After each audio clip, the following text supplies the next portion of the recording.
Okay. Yeah, what does you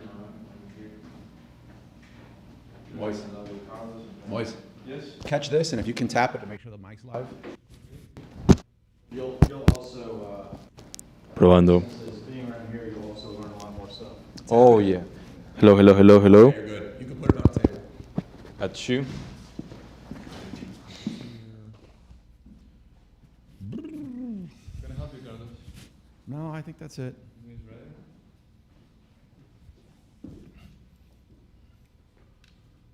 Okay, and now I need to.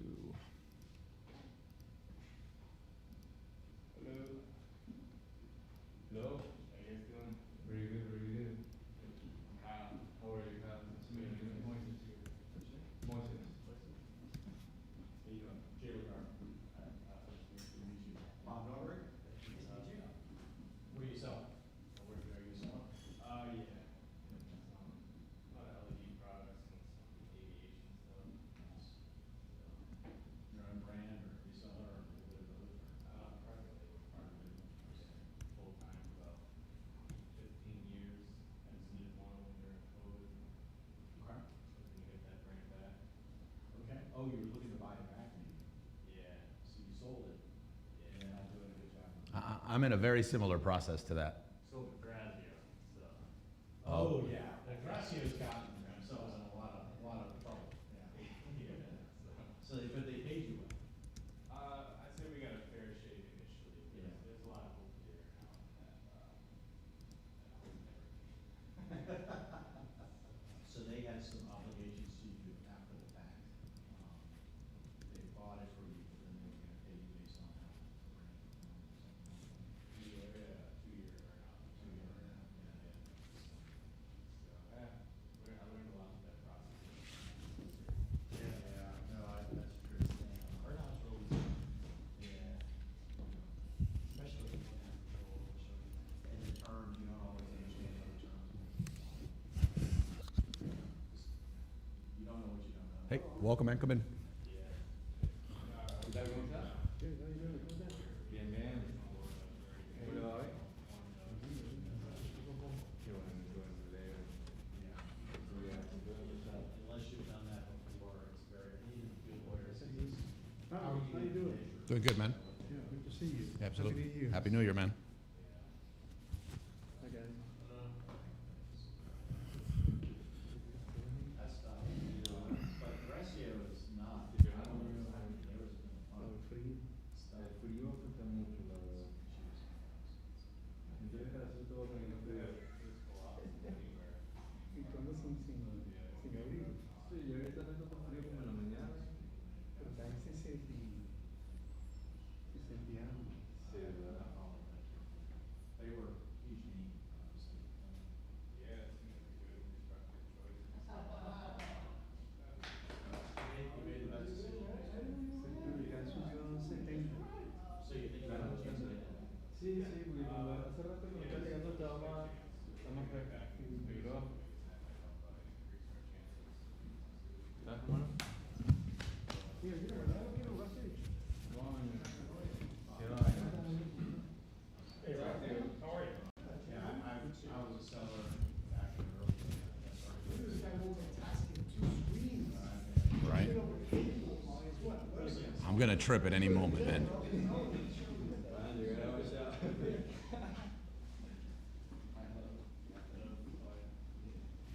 Look at you. You know, I almost asked today, and I'm like, I'm not gonna bother him like that. So this worked. This is huge. Hey, man, how's it going? Yeah. I've seen people selling it. The not too complicated answers, no, unless you're a really big brand or unless you're doing it through Whole Foods. Oh, Yeah. yeah, the firm I has a dealership in the Haiti. Sells rum. Rum made out of wood leg alcohol. Yeah. Yeah. I'm going down, I see people selling it in Amazon. Uh-huh. There's 2 problems. And once you get it out of the country, now it's difficult. So the gangs running the country, that's one. Now, he's asking me, I'm trying to see what happened now. Yeah, I like to just tell people no, but then somebody's like, I see it, I see it. So the short answer is like, it's damn near impossible. Yeah.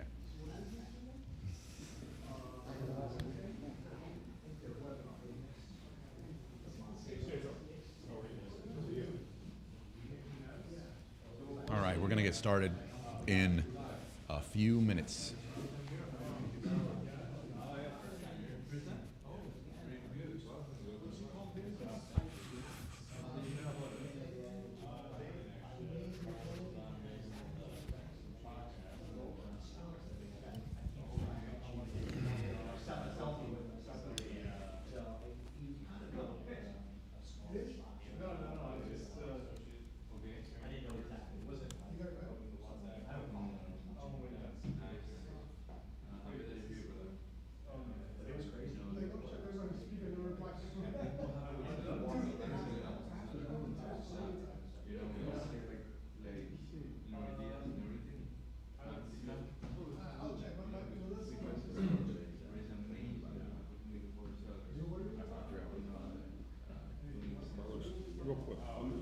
Remember, I'm mic'd up, just so you know.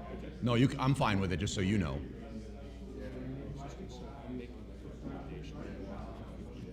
Yeah.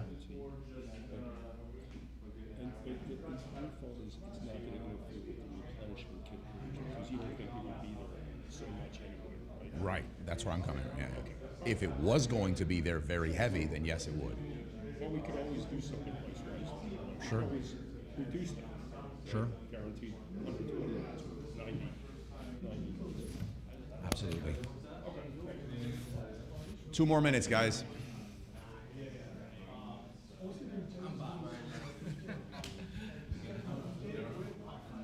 It doesn't matter like how early I get in, I somehow never get ahead. And it's not like I'm just sitting there, you know, but there's like so many little things. And then today it was last second they deliver the coffee, but they forget all the cups, the sugar, the stir sticks, everything. So I was like, oh my God.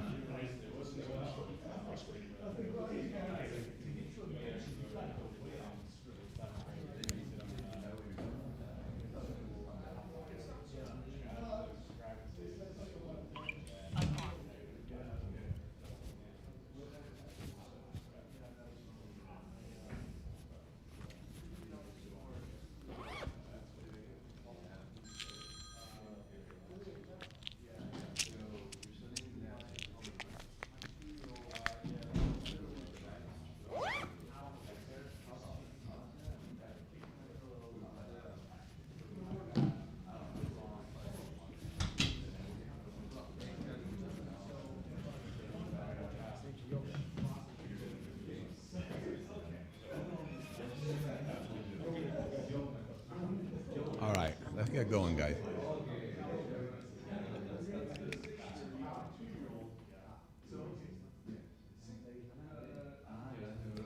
All right, let's get started, guys.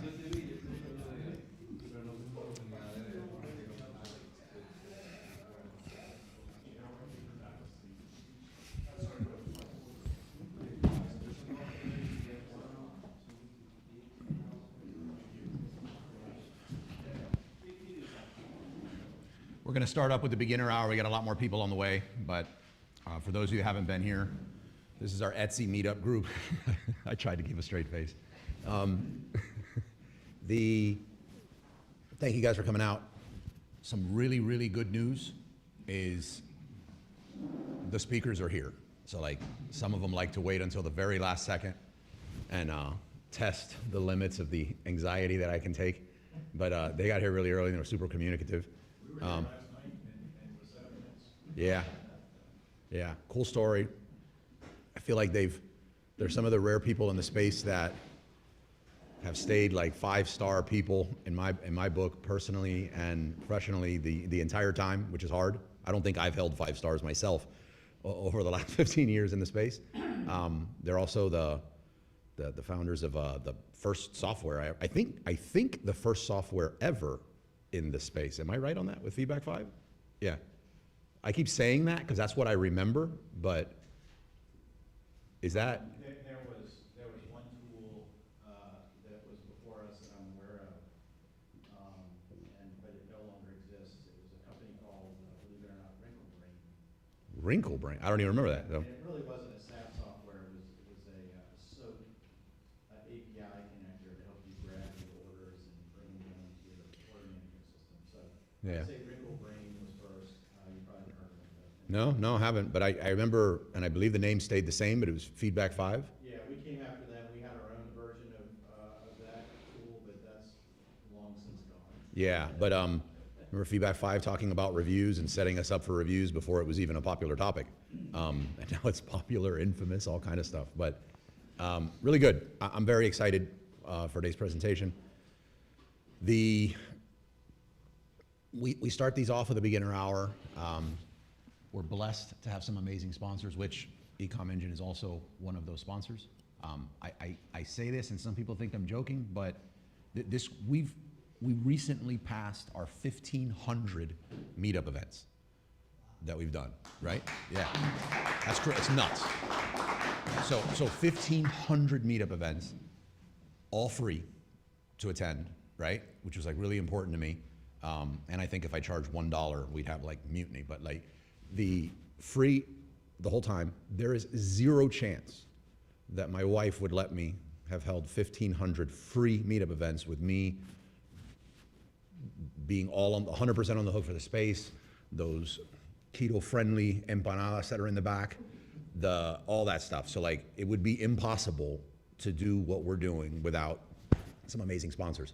Fortunately, we also are in a position where we can say no to more sponsors than we say yes. So when I do say yes, not always 100%, but I'm very accurate on it. They're like, I've either used it personally, I know them personally, or like people in my inner circle have crushed it with them and have shown me their stuff. So any of the sponsors you do see up there that you do see that haven't sent a banner that you're gonna see here. By the way, you can scan any of those QR codes, they all go to the same page. I've seen some of you get competitive, like trying to wait for your slide to pop back on. It's gonna take you to the same page, you're gonna be able to see all of them, and then you'll be able to engage further. Some of those banners back there will give you, some exclusive offers, some deals that you're not gonna find anywhere else. But if you do see one on there and you're working with their competitor, I'm not expecting you to just like interrupt your entire tool stack for that, but at a minimum, if you see them at a trade show, you see them somewhere else, go thank them for the keto-friendly croquetas and empanadas that you've been eating. Take a selfie with them, tag them on social media, share their stuff. Really, it would be impossible without them. So if you're watching this on the stream, you're obviously not seeing the screen very much. You're gonna see the ticker on the bottom. Also, this week, the last bit about sponsors is we have a new sponsor coming that I'm going to be making a big deal about over the next week. I'll point my elbow at the person. Right, yeah. But we're making a big to-do about it over the next week. So stay tuned for those messages. And Rafa has added more value to the group than I can even remember. So I'm really excited for that. Group announcements. Not a lot of new announcements coming up. Prosper show's coming. I'm going in March.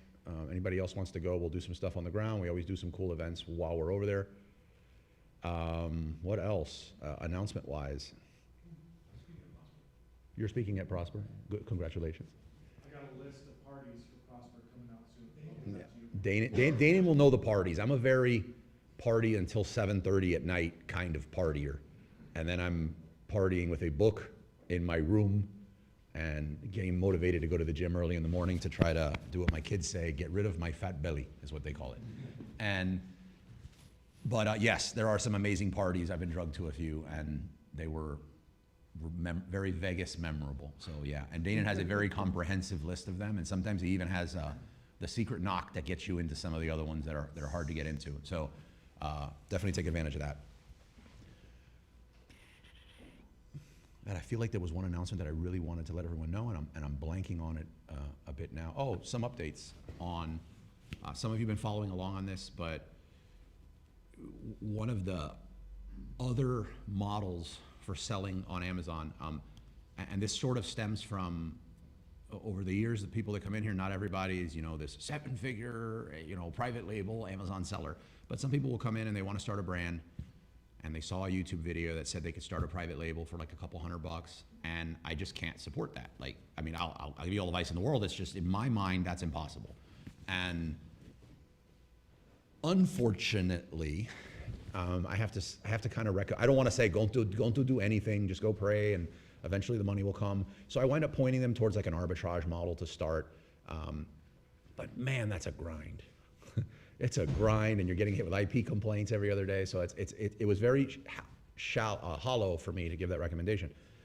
Enter the Amazon Influencer Program. If this thing existed when I started, and I mean, I lived off peanut butter and jelly and $5 footlongs, you know, like if this thing existed when I started, I would have been all in on it. And all it is you don't even have to be an influencer, to be honest. You just need to like look at their rules and be set up for that. And you just start recording videos with your phone on, face on screen, not on screen. Don't get ready with your excuse about being scared to be on video, and just say, this is great.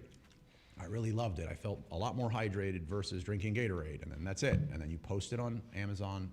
It shows up on the product detail page. If somebody watches this video, when they go to buy it, you make a commission off that product and anything else that's in their cart. It's about as passive as it gets.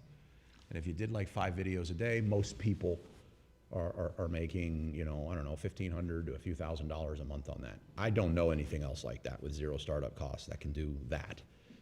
And you could just start reviewing the products that are around your house. However, like everything that easy to do, there's a lot more competition, and we have TikTok. By the way, can somebody pop open our Moises, can you open the Wizards of Ecom YouTube channel? Yes. And just see if anyone else is having questions, or if it's easier for you, I don't know if you wanted to, whatever, I know you might want to be back there, but if you want to just look on this screen, you can answer, whichever's easier. I just want to make sure people can hear me good on the stream, and any questions that is asked, you can do it. Cesar, you have one of the mics, the cube. That's a foam cube, if anyone's wondering. It can be thrown. The mic is like a smart mic. It turns off in the air, but that way when you ask a question, somebody watching on the stream is part of like the entire conversation. You can throw it. Try not to hit someone in the head with it, but it's been tested. If it does hit you in the head, it's a puffy, it's nothing. All right? So Cesar, you're responsible for throwing it to the next person, not at the next person that has a question or wants to comment.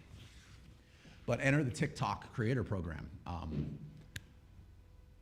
I'm not going to weigh in on whether TikTok should exist or not, or what's going to happen with it in a week, but as of now, the TikTok creator program is a very lucrative way to make money. We brought somebody onto the team that's creating similar to Amazon influencer style videos with no startup cost, and posting them on TikTok, and is already starting to make some meaningful money. So I don't think you have to just be a beginner with very little budget to consider doing it. I think if you have some bandwidth and you're a private label seller and you want to just get some more money to strategically dump into your PPC, more money, the welcome it comes with when you're launching a product. So check it out and start following some of the content we're going to post on the TikTok stuff. I'm pretty sure Erica's her name, the one that joined the team and that's going to be doing the content. I'm pretty sure Erica's going to be attending some of these. She's going to be coming on the podcast to talk so that you can ask all the questions you want. I'm not trying to gate the knowledge on it. I'm not going to charge you for it, just to show you what's working and what's not working on this thing, okay? And if you're interested and want some more, like you don't even want to wait till next week to know what's up because you're on the same mission, just get with me after the meetup event and I'll put you in like a little chat or something where we're bouncing ideas in real time, okay? Oh, I know what the announcement was. We hit 100,000 subscribers on YouTube. I cannot thank you guys. That's surreal. So 102 now. 102,000. Yeah. That's just mental to me. Like that is really just mental to me. I can't comprehend that. I will say once I saw, oh wow, we got more than 50. Immediately my mind went to, well, they give you a plaque at 100,000, and then it was just like, that's impossible. Like that's never going to happen. And it was not overnight, I'll tell you that. But 10 years later, and 1,500 meetup events, and a lot of ups and downs, and we just hit it. YouTube just reached out, confirmed everything's on the up and up, and we placed the order for the plaque. So I would say like in the next 2 weeks, we're gonna have our silver award plaque. That's probably the only vanity metric I think I've been chasing ever. And I'm beyond proud of it, and that's legitimately could not have done without you guys. So huge, I really appreciate it. Yeah. Hey, Candace. Cool thing I discovered this week, and I honestly do not know if this is something, I think it's something that I'm gonna find myself just doing moving forward. I'm wondering if we know anybody that can build softwares that might consider dropping that into their software. But I was listening to a bunch of different podcasts, and you take a little bit from here and a little bit from there, and you're like, well, what if this thing could come together? And everybody's talking a lot about AI. I usually just stop listening because I'm numb to it, and I don't know, I'm so ignorant to it, I don't know how to differentiate between what's good AI and what's bad AI. I'm behind. I am very focused on any changes that are happening with like Rufus. I could see Rufus, I don't know, I got a feeling like it looks, I don't know if it's a bad disruption, but it looks like it could change a lot. I could even see, I could see everybody adopt, I mean, a personal AI shopping assistant that has all of the buying data that Amazon does have, that seems powerful.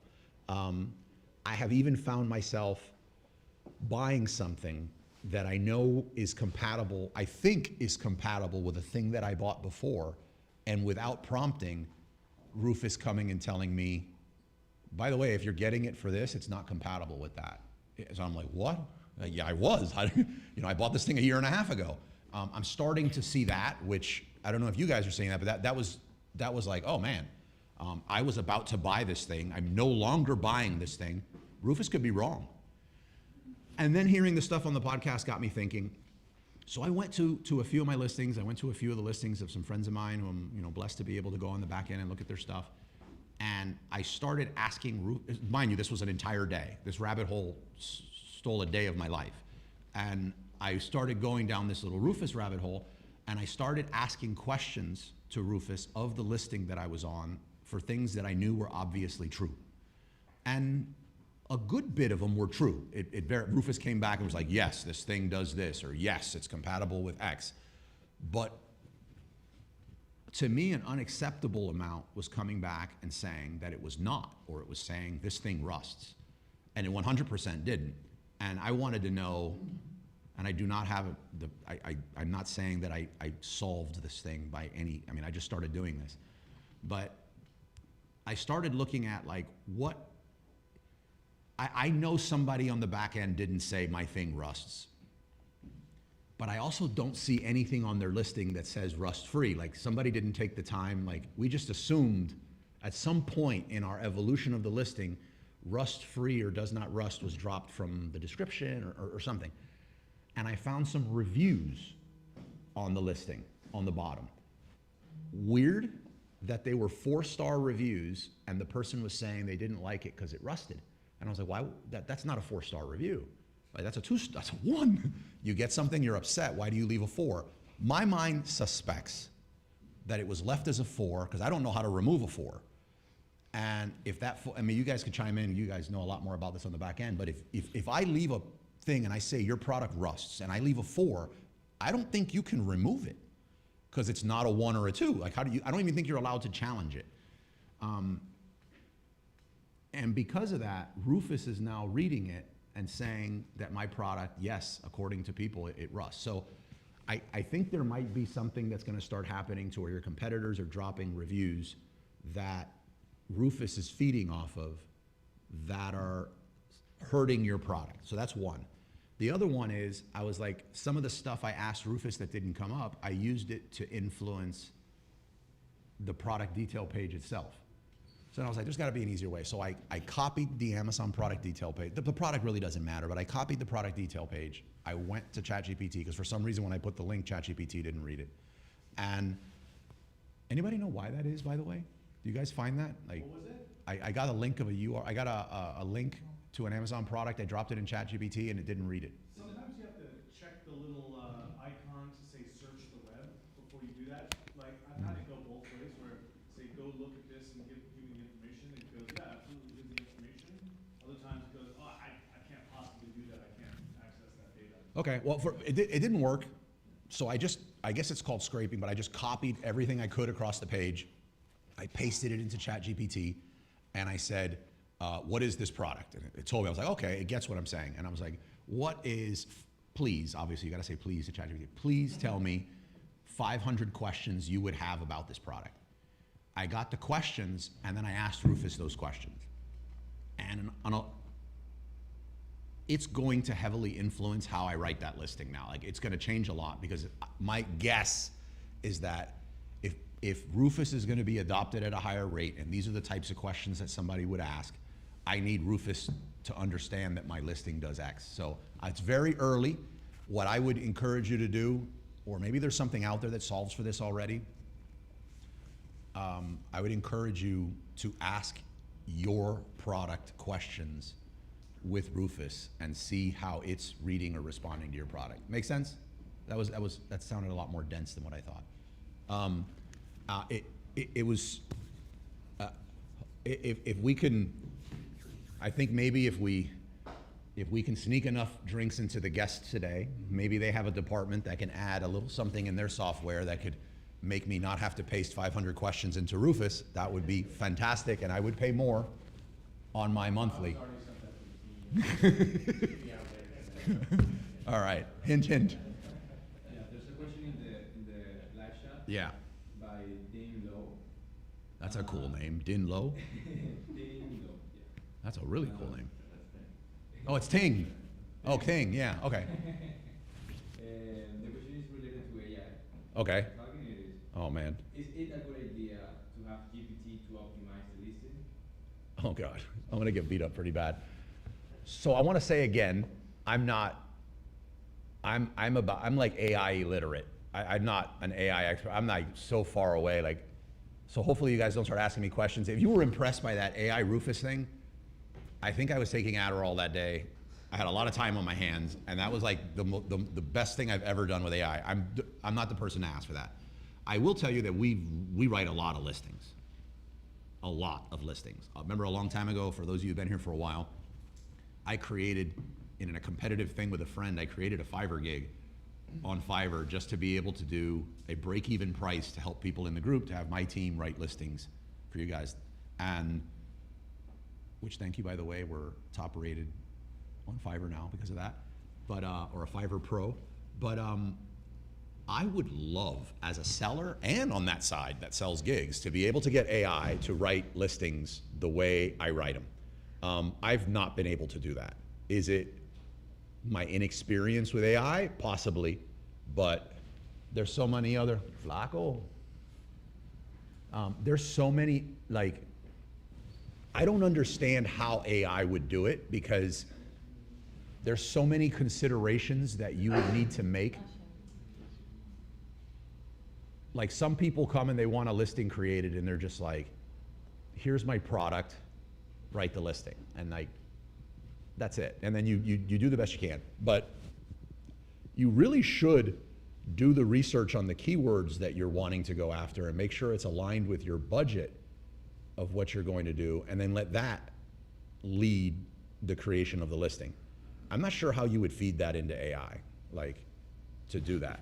Uh-oh, Cesar's about to, I will say that Cesar's about to there Thanos is snap something in me. AI that if you feed with trash AI, you're gonna get trash as a result.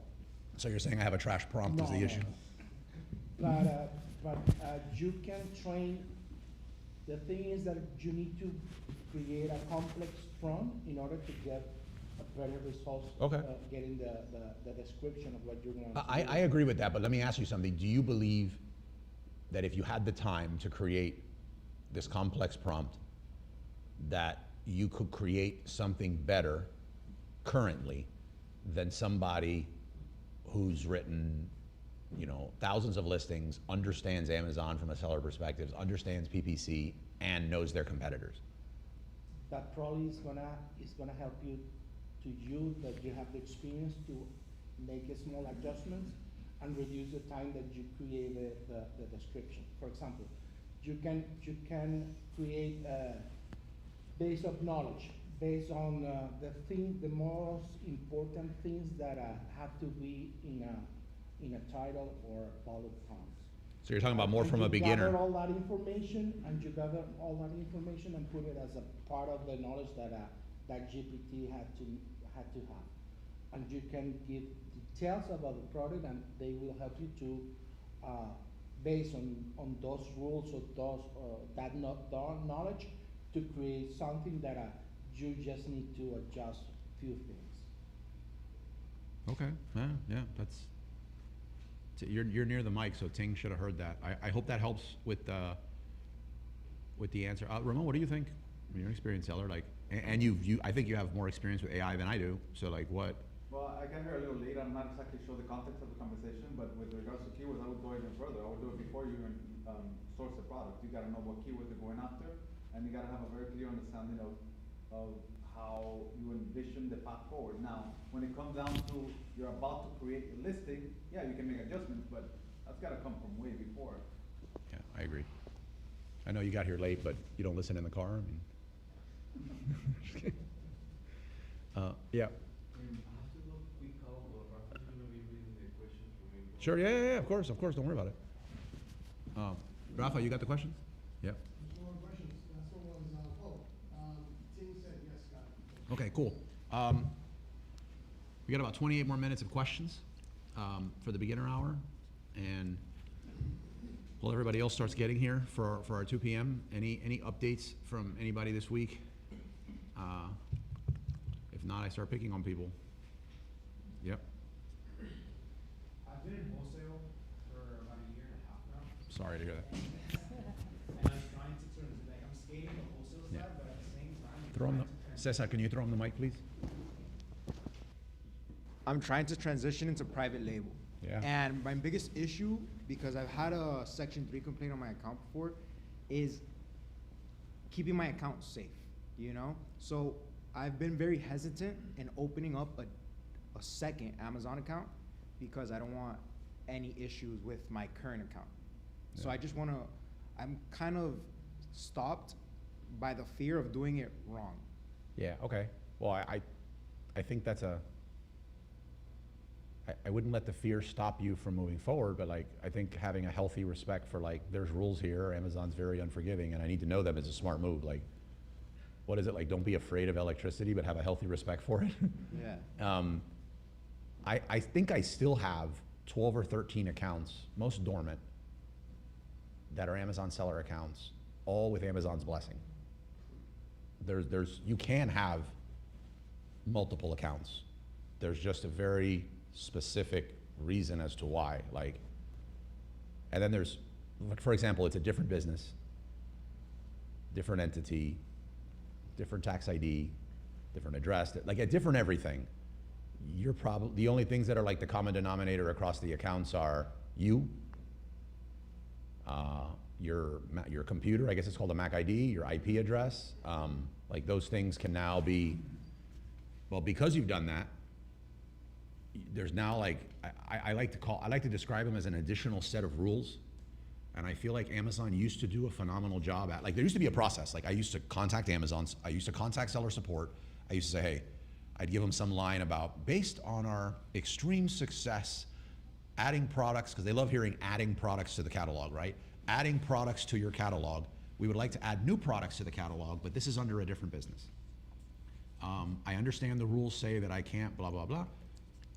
What do? They thank me, they'd tell me to contact seller performance. I'd contact seller performance would come back, and obviously, like Amazon, never consistent in what they said, but they would come back with, you know, thank you so much for telling us this, these are the rules. They would give you the rules as to what you need to sort of be doing to qualify for having a second account. You'd confirm it. Sometimes they'd ask you to assign a nickname to that account, and you're good. At some point before COVID, that stopped. I used to just recommend everybody contact sellers, you know, seller support, same thing that I just told you. They would do it. At some point, somebody came back and said, Carlos, I contacted seller support. I don't know why you're telling people all this stuff. You're allowed to have multiple accounts. Seller support said, you're allowed to have as many accounts as you want. And I was like, what? So apparently you didn't need to go ask that permission anymore. You're okay as long as you abided by the rules. My concern is that, what are those new rules? Like, Like I don't see where they're telling people that, and then you're tripping up. Like you can't have the same product sold on both of the accounts. Yeah. Right, stuff like that. I still contact them just so that I have something to point to and be like, hey, I read, kind of like you used to do. I don't know, do people, you guys still do it? Like if you're gonna go to Orlando or something, used to call your credit card and be like, hey, listen, I'm gonna be going so-and-so, don't decline my card. Like I'm gonna be there, it's me. Like I still kind of take that approach with everything Amazon. But then again, I don't even log in to my Amazon account to this day on some other Wi-Fi. Like I'll either carry a block with me or I'll tether from my phone or it's only my Wi-Fi, just like a throwback from back in the day. That used to be a big problem. But I don't think, like if you wanna create a private label account, and you want to keep your wholesale account going, or you want to stop your wholesale? No, I'm still scaling my wholesale. account, Right. But I want to transition into private label. Yeah, I think you should open another account. Just open another business, open another like EIN, bank account. I like to, because I find like sometimes people get tripped up on the billing address without realizing it. So like what I do is I'd go open up like it doesn't really matter, like a UPS store or a pack and ship, or like I go in there and I get a box. I hear you can do them now with like co-working spaces with the virtual boxes, but like I go in there, I get a box. It's a personal box at the time because you don't have a business at this point. Yeah. But you let them know, hey, I'm gonna be opening a business, I'm gonna have to upgrade this box. But now you have an address. Then I would go to Sunbiz or whatever, if you're watching this, whatever state you're in, here at Sunbiz, where you create a business. I'd create your LLC, put the address that you just opened. It goes through, get your EIN, armed with that stuff, go into the bank, and you now have, otherwise some of the banks used to give me some pushback because they'd be like, no, we're not just gonna put this address. The only address we see on your ID is your home address. But if that home address is the same one on the other account, they can link those accounts saying you don't have a different address and you can get suspended. Yeah. Or at least that's how it used to be. If anyone has any more recent experience on this, feel free to weigh in. I had an audit recently. I've got 2 old accounts that have not done much business in a while, but I had an audit from Amazon in order to waive some error code or whatever. And they put me through, so I would recommend just being open with them. Toss them the mic, So, please. by all means, have a separate EIN. Having a separate EIN, having a separate goal for the business, you're not listings, that's a big no-no. Not assuming you're gonna get audited, but being prepared for an audit, I would say is recommended. If you do things that are separate is important, but if you do things that are deliberately squirrely, Yeah. that could come back to haunt you, as long as you're open book and you can document and show what you've done. I got audited pretty heavily. They had to show all kinds of things, like show my identity and then explain the whole basis for setting up these companies. I had to indicate that I had permission. They no longer could possibly document that at the time because it was so old. But they let me through, but they put me through the ringer for several days of auditing it. So I think in that case, in my experience, just being very open and having my documentation lined up made a big difference.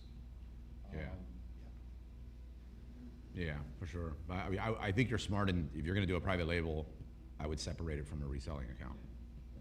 Yeah. Cool, great question. Complementing a little bit of that. If you go to Seller Central, you can check the multi-account policy, and you will see exactly what they cover. And just to make sure, open a ticket, be in front. I'm gonna open a new account, this is the company name, this is the address, and one of the big no is that you won't be able to sell the same product on both accounts. Yeah. But if you're gonna go with private labeling one and wholesaling another, you shouldn't have any problem. And the good thing is when you open that ticket, you're gonna have a written notification that everything is fine. Yeah. So any case of appeal or audit, you will have something.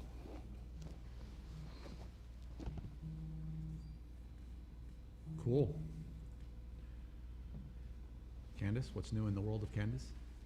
Hi, I'm good. I'm just working right now. I'm on my packaging, and I actually brought it here. I want to talk to you after. Nice. Which Rafa's team is doing for me. They did an amazing job. My only thing. Hit or miss, but I mean, as long. No, they're great. Actually, no, they like, I know they are. I like them, and it's girls, and we vibe together. My only thing is I was talking to Raul, the background is white. Okay. So I'm going, okay, I might need like some kind of outline or something. And you have a glass product. It's glass, and the background, the box is white, but there's like pops of like black and yellow, but it's like, still it's white. So I need to show it to you after, and then my other samples, there's a Chinese holiday right now, I think, till what, Yeah, February it's 15th. a big one. Yeah. They so I'm- created it just to interfere with our ecom. Yeah, right after Valentine's Day. Yeah, so, my samples of my other thing I'm waiting for. So everything's fine, I'm in a good place with like wrapping things up and moving forward, and it's slower than I thought, but I rather like take things step by step instead of, rushing. I love that. I would defer to his team or somebody with obviously some fashion sense and creative skills and all that there, but with me, Yeah, one of the categories that I've sold a lot in, and mainly because everybody in the Amazon space said, whatever you do, only idiots sell in this space. So I was like, well, that's where I want to be, right? And I did great, and that's What? ceramic, glass, oh, like, okay, you and said, there's, mentioned that before. yeah, I've done it. Well, ceramic is white, porcelain's white, usually it's white, so. What, the boxes or the No. product itself? Well, both in a lot of cases, but, Okay. but I just spent a lot of time on the packaging to where you could throw this thing and it would be protected. If you Yeah. did that, you had a great product, and nobody ever counterfeits a fragile product.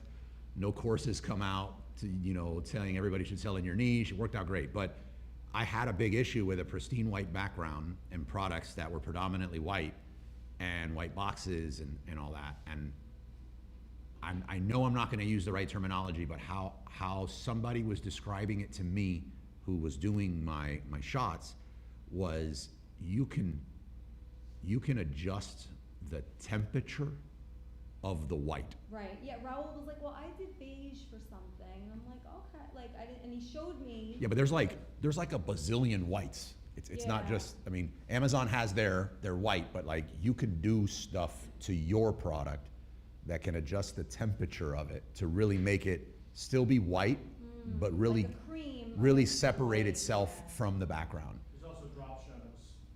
Put a shadow behind it to Yeah. make it pop. Now he's just showing off. He's just trying to show off. That's No, what he- but like, I even said, do I need like an outline on the, listen, if the box, and I know this doesn't, if the box is in the store, it's, ship it, we're done, we're good, but it's not. Not yet. Not yet. Right. So I know you're saying I'm not whatever, but you've done this enough, I still want your opinion. Yeah. But that's a great idea with the shadows too, because when you Photoshop pictures or something, whatever, they'll put the shadow too, it's the same thing. I've Right. never Photoshopped a picture in my life. Just Yeah. saying. Well, you'd be alarmed, like you'd be shocked at how many images on Amazon are not even product photos. No, They're- I know. They're renders. No, I know. Yeah. I was joking, I meant Yeah. like of myself. We all do, anyway. Yeah.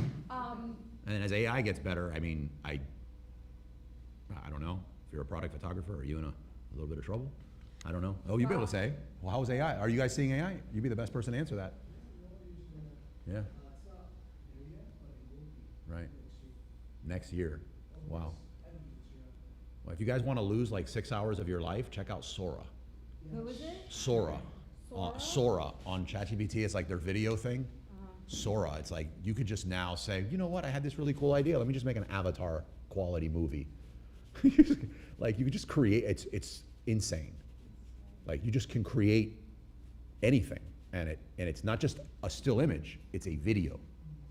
It's a prompt, using a Like prompt you, to generate a video. and then you could create all these different scenes and then put them into one longer video. It's what you were saying, you asked, excuse me, is like, okay, can the GPT create something better with someone who has X, Y experience? I'm gonna say no, but since I don't have that level of, no, it can't. But what I'm saying is, if I wanted to impress my kids, I would need to go to like Sticker Mule and buy like 10 different animal stickers, and it would take a huge thing. But now I could just go get a few of their pictures, pop them in, and create a movie.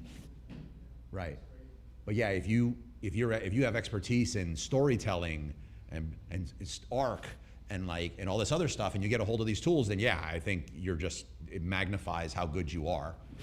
You can use ChatGPT to create the story for you, then use that to Yeah. put it to Sora and make the video. Yeah, it's kind of like, if you're right though, like if you were really good at it, you're just gonna be that much better at it. That's why you see so much garbage blog posts out there right now. Like you have a whole bunch of people that were like, I'm not blogging, it's too much work. And then all of a sudden they were like, well, ChatGPT here is now, I'm gonna create 5 blogs a day, and it like adds no value to the world. And it's just bad blogger, bad prompts, bad ChatGPT blogs. Yeah. Sorry, Ramon, I wasn't picking on you. I know I was looking at you, but.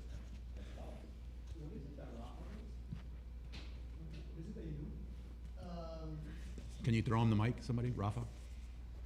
By the way, when I was on the, last Saturday, I was on the live stream watching, and we don't know, because we're all here talking, when someone has the mic, it's so clear. I'm trying to get more mics. And when they don't, you don't hear anything. Yeah, I'm trying to get more mics. I really want to improve that part, partly because of AI too, the experience too, but I want to be able to transcribe everything. And do a lot of other cool stuff with it and have the questions and the answers as a follow-up within a few hours of the meetup, but it's a bit of a mission. But at least you know that those, like, really, they sound really good while we're Yeah. on the live stream. Yeah. What are these? So the question that's being asked. These for- are roads? I don't know what the hardware is, but it seems to be, if you're familiar with like a Zoom H6, like a Zoom recorder, they seem to have, you can pop it open, like twist it out, twist the whole cylinder out. So inside of that is a mic, and it's protected with a bunch of stuff. It seems to be like a Zoom H6 that's in the inside. And it magnetizes down. The base sits on something else for charging. And then it's surrounded by foam, and you can put all like cool. Were you inspired by your ceramic to make that? So you can throw the thing.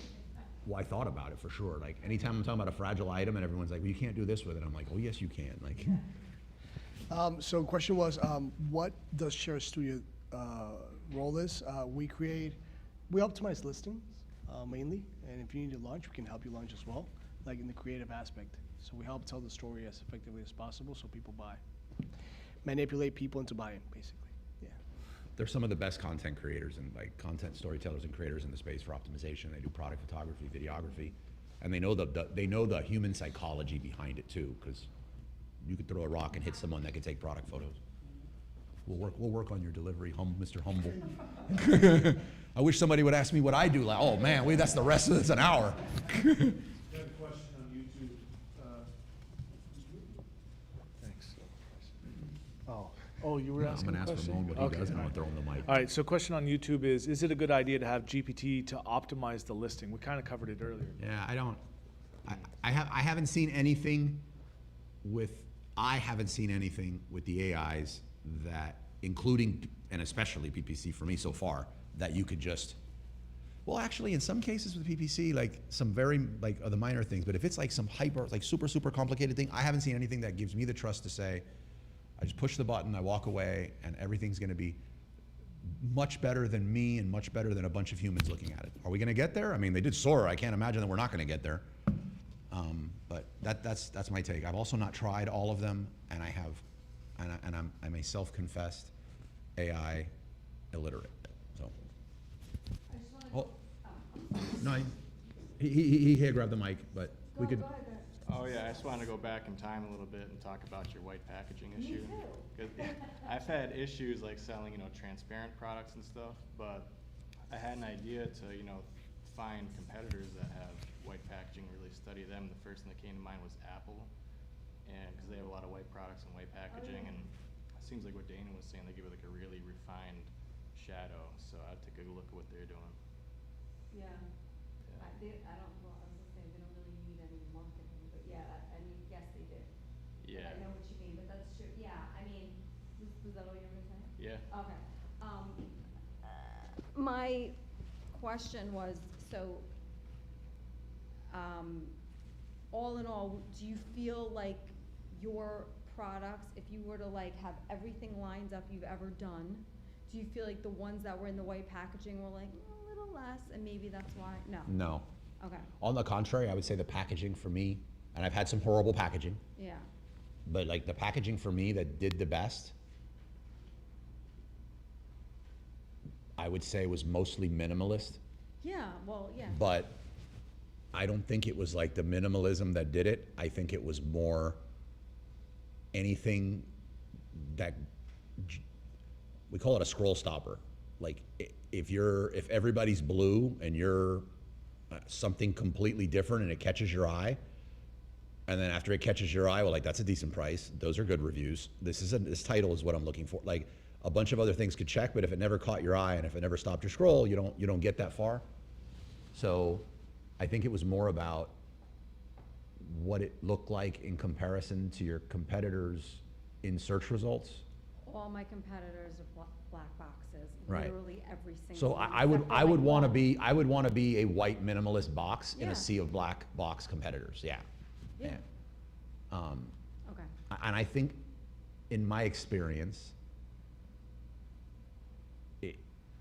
it's gonna help your profitability. Like, it's gonna help you so much with like efficient ad spend, increased click-through rate. I mean, your product can't be garbage, right? So like, you still have to do the other parts of your business. You can't neglect to follow up with your customers. You can't neglect to have exemplary customer service. Like, there's a lot of, as long as you're doing everything, I think it'll be a massive profit source. Like, I would spend, I do spend the majority of my time in product development on that main image and the packaging, that if it's gonna show up in the main image. I think if you get the main image wrong, you're in a lot of trouble. Yeah. Like, yeah, I think if you get the main image wrong, like, and I also don't think the superior products and superior quality products are the best sellers on Amazon. Right. Yeah. I think it's the ones with the best main images and the best ads and marketing, but I've not found which kind of like validates it for me. Yeah. How much time do you spend on that main image before you? Here. If we were talking about 100%, and we're assuming you've already decided on the product. Yeah, you bought the product, you have it, you want to play around with the main image to make sure that. No, you placed an order for the product? No, Okay. the product is selling. You're trying to figure out, include the box, don't include the box, add a shadow, put it on the left, put it on the right. I think you're stuck in that scenario, because you're saying the product already exists and now you're talking about optimizing it. So like, I think you could be in like a lipstick on a pig situation, right? Like you might have cornered yourself. Saying it another way, I don't know how to say it that way. There would be so many variables. Like, how good are you already doing? Are you completely stalled? Are you trying to fire sale? But like, if we were starting over and you decided, here's like 4 or 5 products, I've decided to go with product A, right?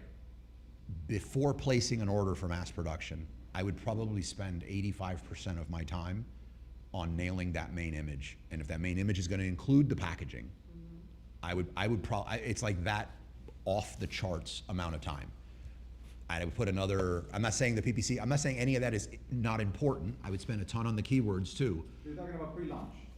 I'm talking about pre-buying the product, like pre-mass production. Like, if I can't, let me get the mic. He's got a very low voice. Like, So you're optimizing, pre-buying the product, pre-production. You're optimizing the main image, and you're making sure that you win the click. Great, completely understand that. My question is, once you launch, do you go back and update the main image to try and squeeze out more CTR? Yeah. And if so, how often do you do it? That is my question. I would look at it constantly. I would say. What does constantly mean? Daily? How about this? During the launch, during the launch, I'm sitting with the products I have. I made my best shot. There's no point, looking at my packaging and my main image. Well, my packaging that frequently, because I need to sell out. I need to be thinking of the next order. I would not ever go into my launch with one main image. So like, I would have a few looks ready to swap this thing out in the launch. So like, immediately there, I have a few different looks to go at. Like, I don't know, I would say, I want to say half a dozen, but I don't think I've ever actually had 6 main images ready. 3 or 4 for sure. But like, you'd have 3 or 4 for sure, and I'd be testing this. I would test the heck out of it. I love PickFu, but I know you know a lot of other ones. But like, I would test the heck out of it on PickFu, and the winner of my batch is who I'd go with. I would also heavily push limits with Amazon in the sense of, technically this is against the terms of service. I don't, it seems like Amazon has their own rules when it comes to this, but the example would be if you're buying a bag of, if you're buying turmeric supplements, you know how some of them have a little pile of ground turmeric and then a turmeric root in the like technically that's against terms of service. Like it's beyond the main image. I think you need to do that until Amazon just levels the playing field and says nobody can do that. So like I would have a lot of different elements to change out with that. And I would be doing that probably weekly. Weekly. Unless I'm crushing it and then I'm just like, you know, Jesus take the wheel. Like, And by crushing it's it, you launch. mean? Week one I'm doing good. It's like I'm in church. Like I'm not touching this thing. Yeah, but by crushing it, you mean you beat the market as click-through rate. Beat the market in every day, the amount in the you're more of a data person, and that would be the more important data part to look at. But I'm talking about every day, what is moving over to shipped, like sold. That's just growing at a healthy rate. Like that's it.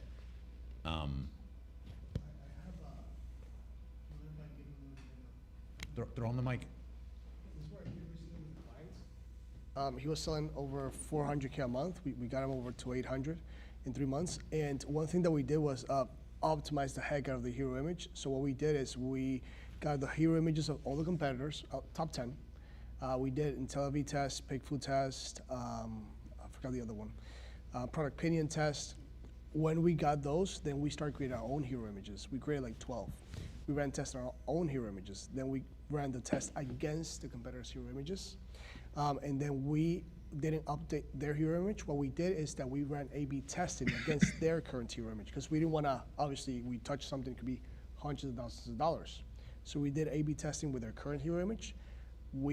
Within Amazon experiments, we won, and then we constantly do hero A/B testing on the hero images constantly. Like every time we get a result, we pop on a new one. And we actually gotten like the one that they had before has won like 2 times already.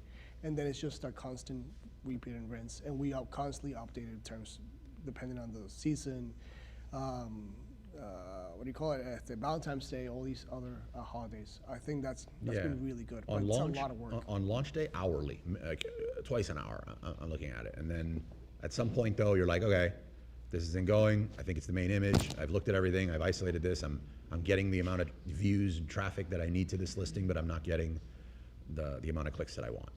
So I would first, during a launch, I would look at the main image.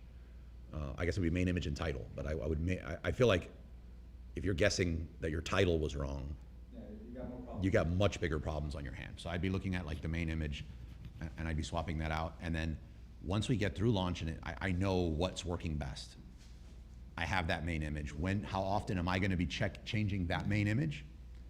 I probably will never change it in a major way unless new people, personally, unless new people enter the category, say now they've gone with a totally different look of something that was like not on my radar in the beginning, it's performing really well. I feel like if that doesn't happen, I probably will not do like a major change. Like why?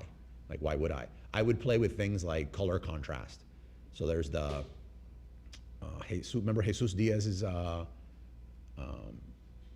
presentation on that, and there's that luggage, and they put a red dot in the middle of it. It almost looked like a starburst of like a red dot. It was just a look. It almost looked like a red LED light on the thing, and it caused you to stop and see a black. You just saw this red. Like I would play with like little minor things like that. Yeah. All right. I want to juice every minute out of these guys that are gonna present next. You know what I mean? So you hear me ramble all the time. I was gonna say you get to hear them ramble, but they don't ramble. So like you're gonna hear them drop some knowledge now. While we get set up, we're probably gonna need like 5 minutes, but when I let you guys know we're ready to come back, like just come back as quickly as you can, okay? But we're gonna get them set up and we're gonna start the main topic in a few minutes, okay?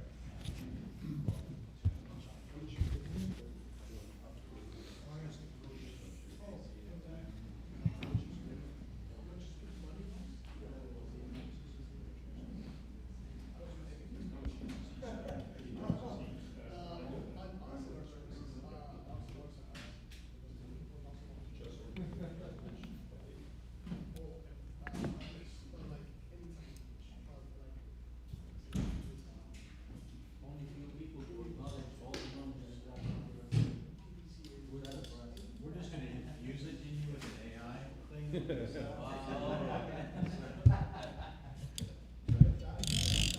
can't even hold it all myself. You guys wanna use one of these? To set it on or no? No, you're good.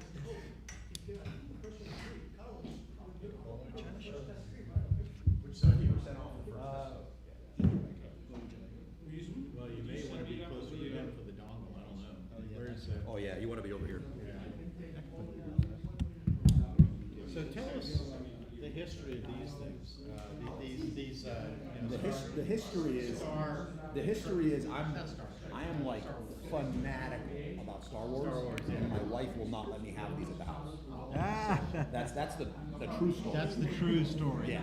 Have you ever sold Star Wars items? Not yet. That's a whole. I couldn't get into it because I would keep it. I would just keep them. Yeah. I would keep everything. The Lego, I collect all of it. One of my earliest, early clients was a Star Wars geek, and he monetized that interest on Amazon big time. Yeah. If I was more confident on camera a long time ago, I would have started a YouTube channel. There's some really big ones out there. It's called Star Wars Theory, and it's just somebody that gets on there and it's like, what if so? What if Yeah. didn't? The world according to Star Wars. Right. Yeah. I could see myself just putting on some like costume, doing some weird stuff. Yeah. I'm also like a Dungeons and Dragons type, like. So, okay. What do I need? Let's unplug this first. Okay. No, the HDMI. Is this it? Yeah. Yeah, yeah. Because I'm gonna send you to your email a link. Okay. You're not opening your email on the screen. Got it. And then I'll walk you through the setup there. Okay. One of you can wear this, and I'm gonna bring another mic. I don't think I have another one of these to clip on, so both of you have a live mic. Is that close enough? Or are both of you gonna be talking? Yeah. Okay. Yeah. Yeah. It might be, but rather than interrupt you because they're not feeling it, I'll bring You got another it. mic now.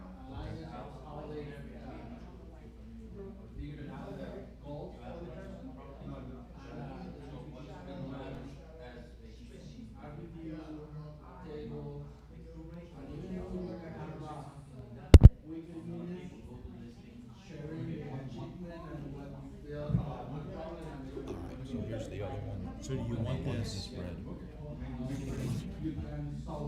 Wear this or just have it right in front of us? You could have it right in front, and I don't know why this is going red. At some point, we may just need to put it in the middle just in Okay. case, but like, that should work. Okay, we'll see what happens. Yeah, Okay. all right, cool.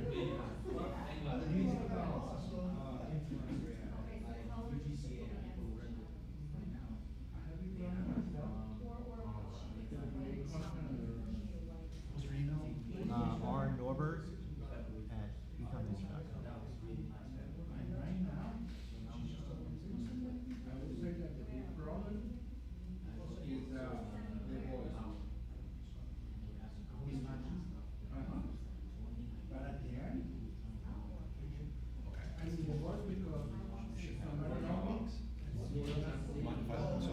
Nope, not at all.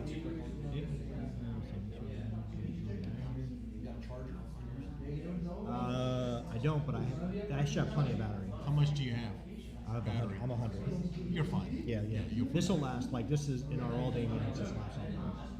But I do have a charger in case there's an emergency. I got a chart. Well, I got one in the car. There we go. All right. Yes.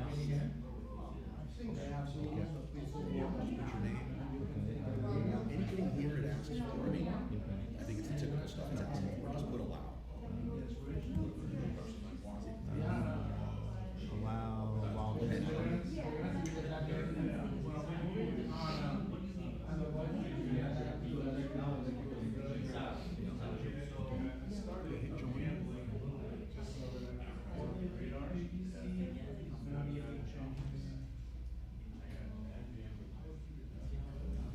Can't drop the volume all the way down. Commute okay? So we're not gonna use that. Yep. Share screen. And then put entire screen. For some, it gives issues if it doesn't, so if there's another tab you want to close. Yeah, I'll close it. Here it entirely, and then now go to slides. Let me close that. Do this. Slideshow mode, you're there. One slide. Okay, go back.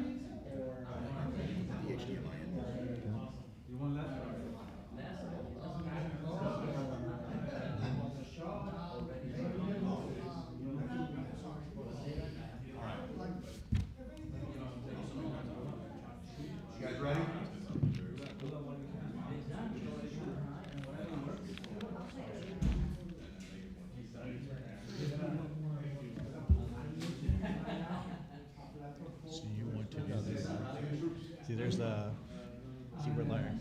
See the screen over here too? Yeah. That's what the YouTube people see. That's good. I was afraid, I didn't tell my wife that I was. She can watch you on TV. Couple months ago, Audience of millions. See how it looks first. Yeah. They walked a long way to get here.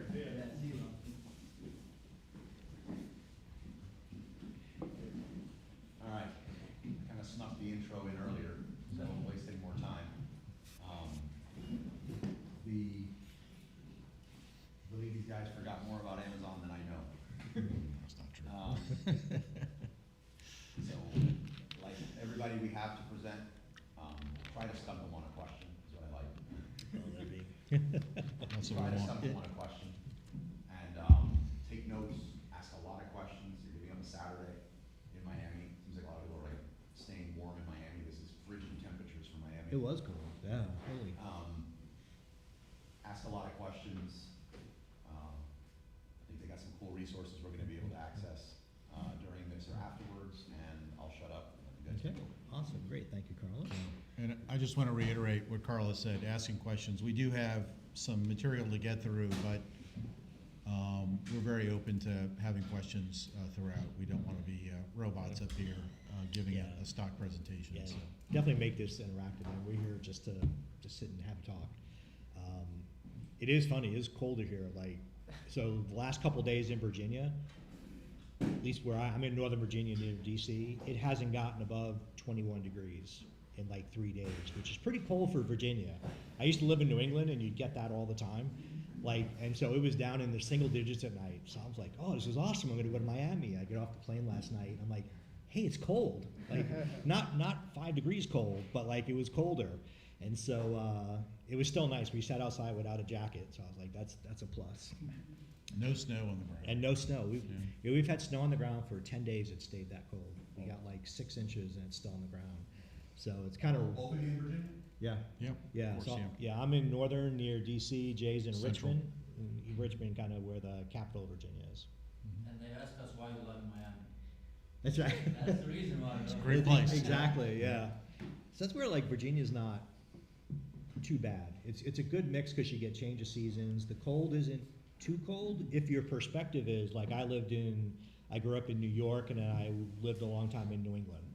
So like if that's your perspective, like Virginia's not bad. You get a taste of the cold. It's not too bad. You know, summers aren't horrible. You know, but like when my dad moved to Tampa, like within a year he wanted no part of spring or fall in Virginia. He's like, it's much too cold. He goes, it's 70 degrees. This is craziness. He's like, I can't handle this. So anyway, I want to thank everybody for, for Carlos for inviting us and giving us the opportunity to talk to you. Like I said, I want to make this conversation, about some of the things. And I think it's a really good topic for what we're going to talk about today. So we're going to introduce ourselves, talk a little bit about the world of today's seller, some things we're seeing, and really talk a little bit about a mindset shift to profit first. It's one of the things, some of this is about kind of like how do you run your business on a day-to-day basis and why focusing on profit's really important. And then we're going to talk kind of 2 separate tracks between Jay and I about business operating systems, but also how you run your Amazon business. So I think it'll be a good mix of a couple different things. Please interrupt, throw the thing around. Yep. Is this based on the profit first book? Like That's part of a little bit of it. Yeah. Yeah. So it's Jay. Jay's our founder and CEO.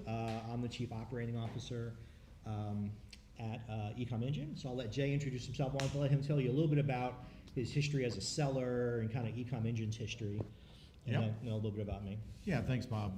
So yeah, we're going to share some things, thinking, kind of saying working on your business, thinking about your business holistically, and also share some micro tips too as we go along. But I've been selling probably about as long as Carlos, and maybe he's been a little longer than me, about 2006. I started playing around on Amazon, eBay, and then Amazon at the same time. Did a lot of things, retail arbitrage, online retail arbitrage, wholesale business, drop shipping wholesale business, all kinds of different things I've played around with. Had a lot of fun, but I also started very early on consulting with other sellers, and I got so much energy and so much enjoyment out of that. Started building some platforms like Feedback 5, some of y'all may have heard of, and other tools, and have, mostly, have been involved in software for many, many years now. So I'm really excited to be here. I love being in front of sellers like this. I haven't, don't have as much contact with sellers as I used to. There's a lot of energy, a lot of creativity going on in a seller environment like this, and it's a lot of fun and an honor for me to be here. And Bob has been with us for some time now. He's our COO. He's also very experienced from a business perspective. He's really grasped and loves the Amazon platform. And we also use, if any of y'all are familiar with a operating system called EOS, Bob would be our integrator. So if y'all are familiar with that framework. So excited to be here, and I'll just let Bob tell you a little bit about his background. Yeah, so like Jay mentioned, I've been with Ecom Engine since earlier in the year. My first foray into the Amazon market, but what's interesting, I find it a fascinating market. Oddly, I have an engineering background, then went into business, and I've been a product management guy. I'm a product guy at heart. And I think what's unique about the perspective I bring in is I've been in lots of different markets. Probably the most, well, I guess they're all unique if you're different. Like I've been in telecom, I've been in network management, I've been in security. The oddest one, although the most interesting, was in heavy duty trucking. Like we had software that managed all the data for service tickets across Volvo, Mack, Peterbilt trucks across the country. And you take a little bit about each of those markets. Sometimes you get stuck in your own market and you think that's the only way to do things. And I've been able to really pick up lots of different things from different markets. I've been in hardware markets, software markets, kind of more consulting PS. And I think it's given me, I kind of learn a little bit from each market, and it kind of helps the way I approach solving things. It's been great coming to Ecom Engine, and one of the things that I also bring is being part of the EOS community. So I was the EOS integrator in my previous company, and I'm currently the EOS integrator. Like I said, I've been in product management for a large part of my career, and I think that really sets you up to be an integrator. I was really blessed to have a CEO that thought of the product manager as the GM of the business. And so I started with this one company. I was the first product manager, and he said, "You're responsible for revenue, margin, channel pricing, how we get stuff through." And it really, as I look at it now and I go, wow, that was a great opportunity. At the time, it was just a cool startup that I went to, and it was kind of going along doing my thing.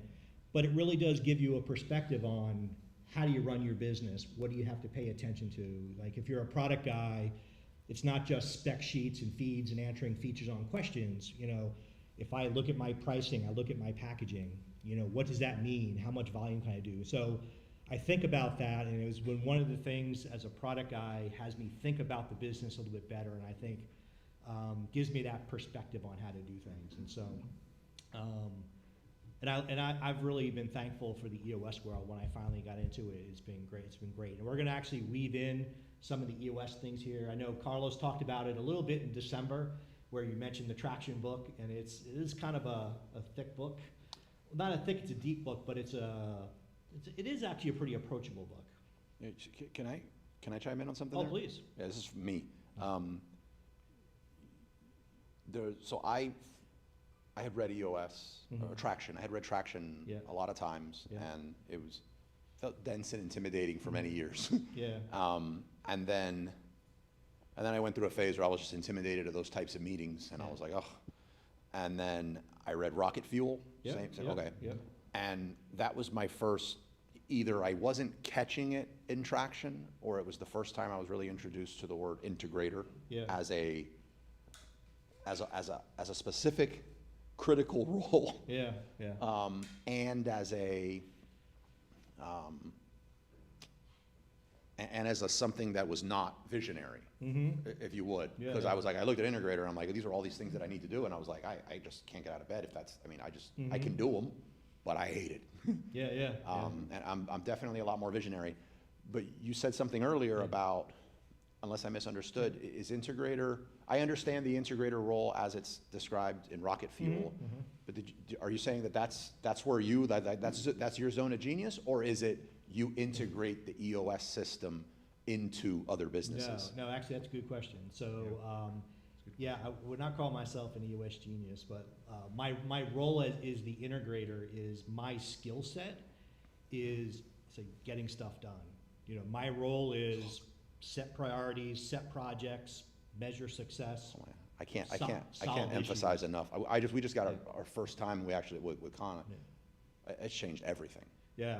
Everything Yeah. just fell into place with that. I can't, Yeah. that's just amazing. So it's interesting, and EOS, I have chills. and I think they've done themselves somewhat of a disservice, because there's another role in the EOS ecosystem called implementer. And that helps you implement the EOS system in your company. Within an existing company. Within an existing company. And people get them mixed up. Yeah. I'm still stunned from like, I have chills, like that was such a big shift in our company when that happened. What's, You had a meeting with like an EOS influencer? No, I've not done that. Some of this is just news to me there. I was confused, but he said something that was something I was confused on. It's a And I was good, like, I don't know how to work that. And if you have an integrator, I don't know if you're integrator visionary, if you're visionary like me and you suffer from all the Yeah. stuff that I do. Yeah. Not having an integrator is just such a massive one. I mean, it's just, Yeah. just no limits. But I was like, that person being kind of taken away to integrate the system into our company, I was like, I don't really see. But implementer would make sense. So like, I'm hearing this for the first time. yeah, yeah. yeah, there's at least one website, and there are really multiple ways that you can actually take a test, and it just says, what's your more natural style? And it's amazing when you do that, and you know, a lot of visionaries, and I'm sure many of you all fall into that category. Not necessarily everybody, but probably many do, and you look at it and you say, oh, I can do all that stuff. That's not really true. You know, your first sense is that it's, but then you realize, well, that's not necessarily what's the best use of my time, and maybe I'm not as I think as you said, Carlos. Well, yeah, I guess I should be doing this, but I don't like doing this stuff, and that is part of our theme today, is that we want to think about, you know, what is it, you know, what should you be doing as owners of your business, and as you think about expanding your business, how do you think strategically about that over the next few years? So let me. I don't want to derail this too much, but I usually don't have an this is- opportunity like this to be we'll able, talk okay. more about this too. But this is great. I got one more. So I notice, you know, organizing this community, that almost everyone that will read those books will immediately just say, I'm a visionary, right? And it almost seems like it's important for them that they are one, even though I've been around them and I'm like, no, but actually you're like, I think you'd be an amazing integrator. How come so many people just want, like, will almost force themselves into the visionary role? Like, what, do you notice that? And how would you approach it to someone and be like, hey man, maybe don't do that. Instead, like, you're probably one of the best integrators I've ever seen. Yeah, and I do think part of it, and they talk about this, I've seen it in other places too, they go, like, where do you get your energy from, right? There are some people that are just good being at task management and keeping the trains running on time, but they get energy from the creative side, right? And so you get this mixture of what you're good at versus what kind of drives your passion. And they say, like, if you take that quiz, you know, that profile thing, very few people can do both. But still, they say, like, to run the company, you really should pick one and pick someone else to partner with, because then you also get, like, the mind meld of different perspectives and different things from that. And again, and most entrepreneurs do have a semblance of both by their nature, right? Because you're starting from ground zero on almost everything. So you have that integrator blood in you of, I know I can do this. Like, you know, I remember, at a very simple example, I remember, like, trying to do video editing. I was like, I know I can do this, you know, and I spend 3 days trying to edit this video when I could have gone to Fiverr and spent $50 and had the guy give it to me later on that day. And a lot of EOS gets you to start thinking that way. You know, I talk a little bit about later too, is like buying your time back, you know? And if you're a visionary and you get energy from being a visionary and looking at the next thing, and you can step away from the day-to-day, it clears your mind to do things that move the company forward. Yep. And the same way people like me that are good at being integrators, to some extent get bogged down in the visionary stuff. Because I'm focused on, I need to get this stuff moving forward, but I got 5 ideas I gotta think about. And then I have the, you know, squirrel moments. Well, you know, if I think about this, I go, oh, well, that's right, I have to get this done by tomorrow. And so if I have a visionary to think about that, then I go, and then we have, like Jay and I, we meet twice a week, but you have a same page meeting. And we talk about with each other and go, he goes, hey, here are some ideas, how should we look at that? You know, look at it now or later. You know, and I give him updates on the way the business is being run and say, hey, this is where we are and we're on the same page. Do you ever find that the ideas, well, how would you check?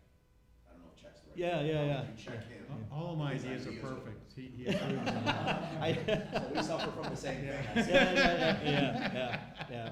So we have a question Yeah. right Yeah. here. Yeah. Go ahead. So I'm assuming that it's terms from the book Rocket Fuel, but I'm not really sure what EOS, traction, or implementer. Yeah, actually, I'm gonna talk actually a little bit Yeah, about this you'll- through it, and I've got resources to go through it as well. And it's, Yeah, well, but that's a good, it's, I know you mentioned it in one of your December sessions. I was Yeah. like, oh, this is perfect, because I was planning on talking about it, so it was a nice segue that you've heard some of it. yeah, Bob and I are also, in our own way, very, very familiar with the framework. And so we're gonna talk about how this can apply within your Amazon business.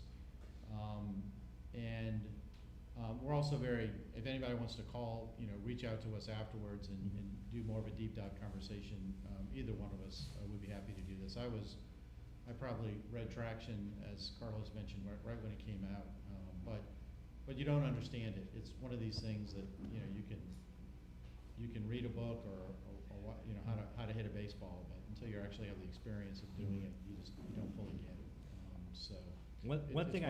One thing I reference later is, there's a great, I'm not sure if you know, there's a book called Get a Grip, where they took Traction and they made it into a fable. So they took a fictitious company, and I actually read that first. You read it, Ramon?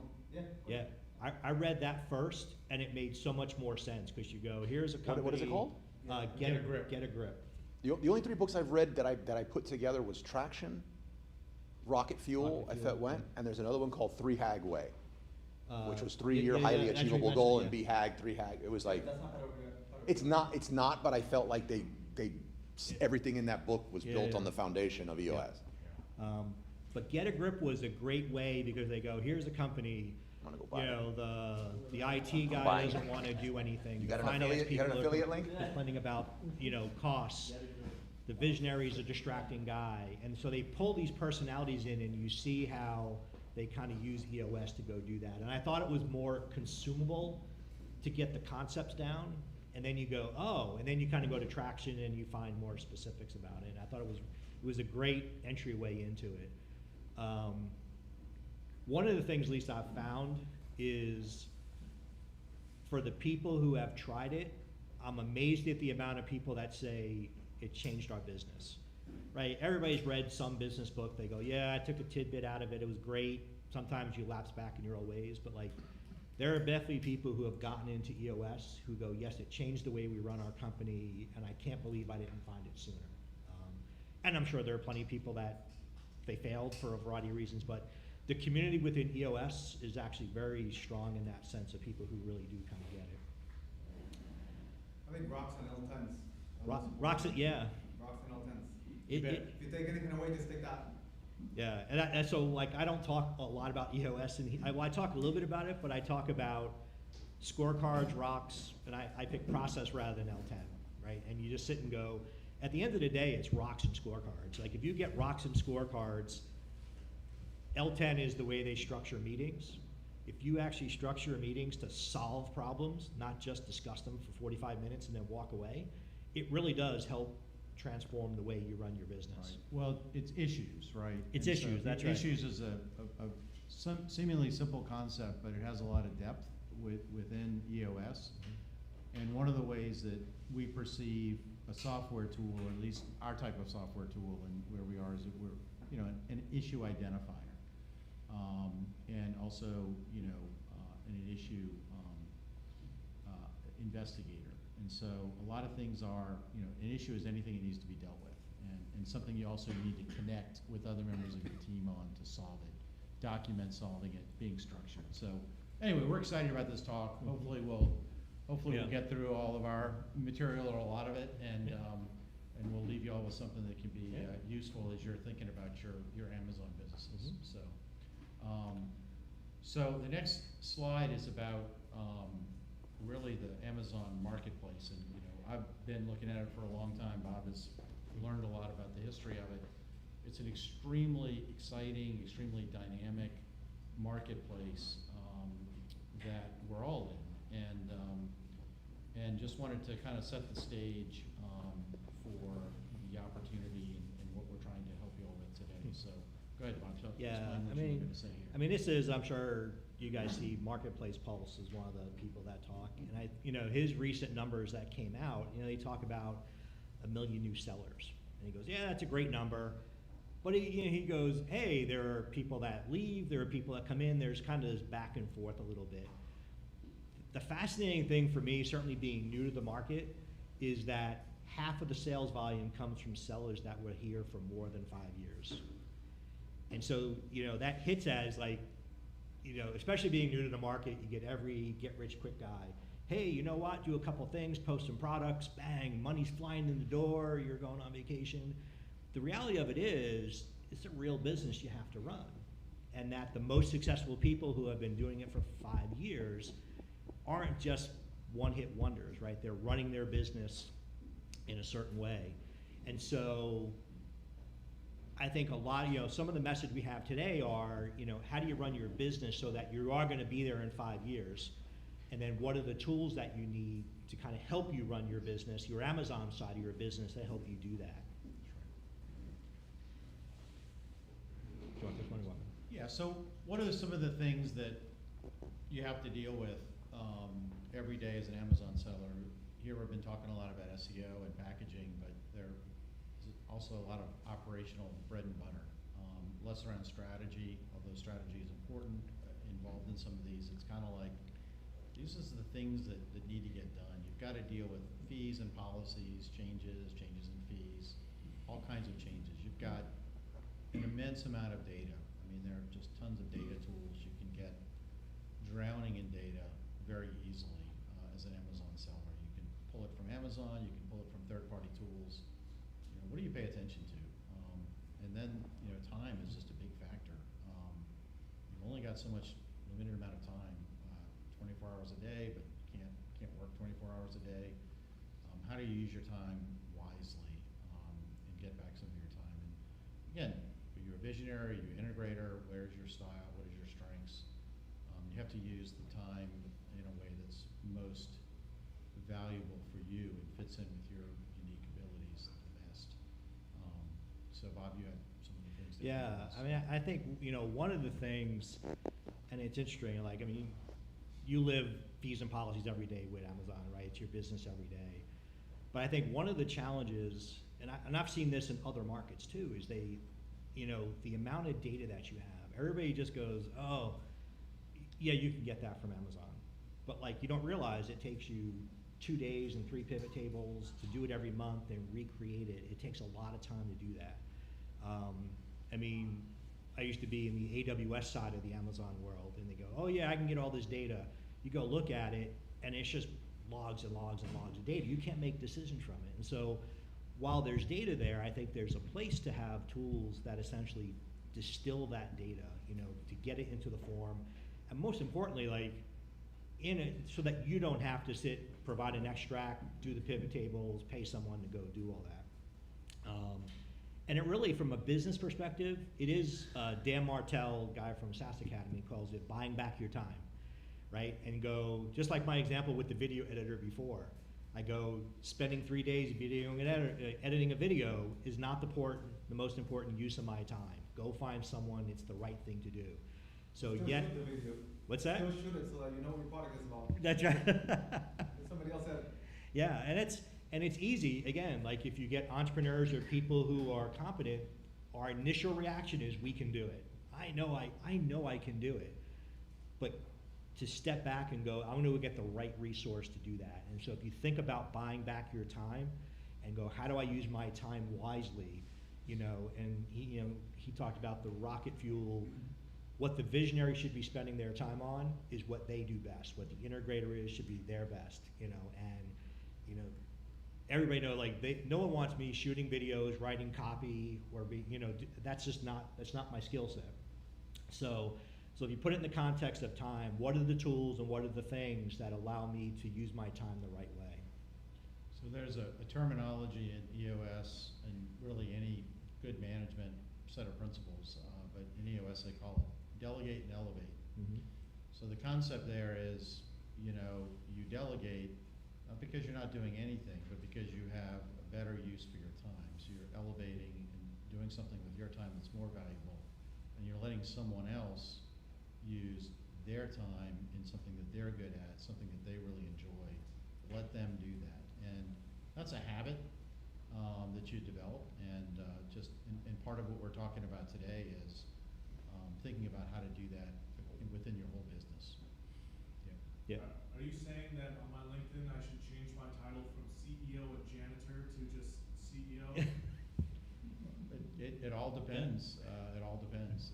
It's context. You may feel that that's part of your unique ability to be a great janitor, and in which case I would suggest leaving it there.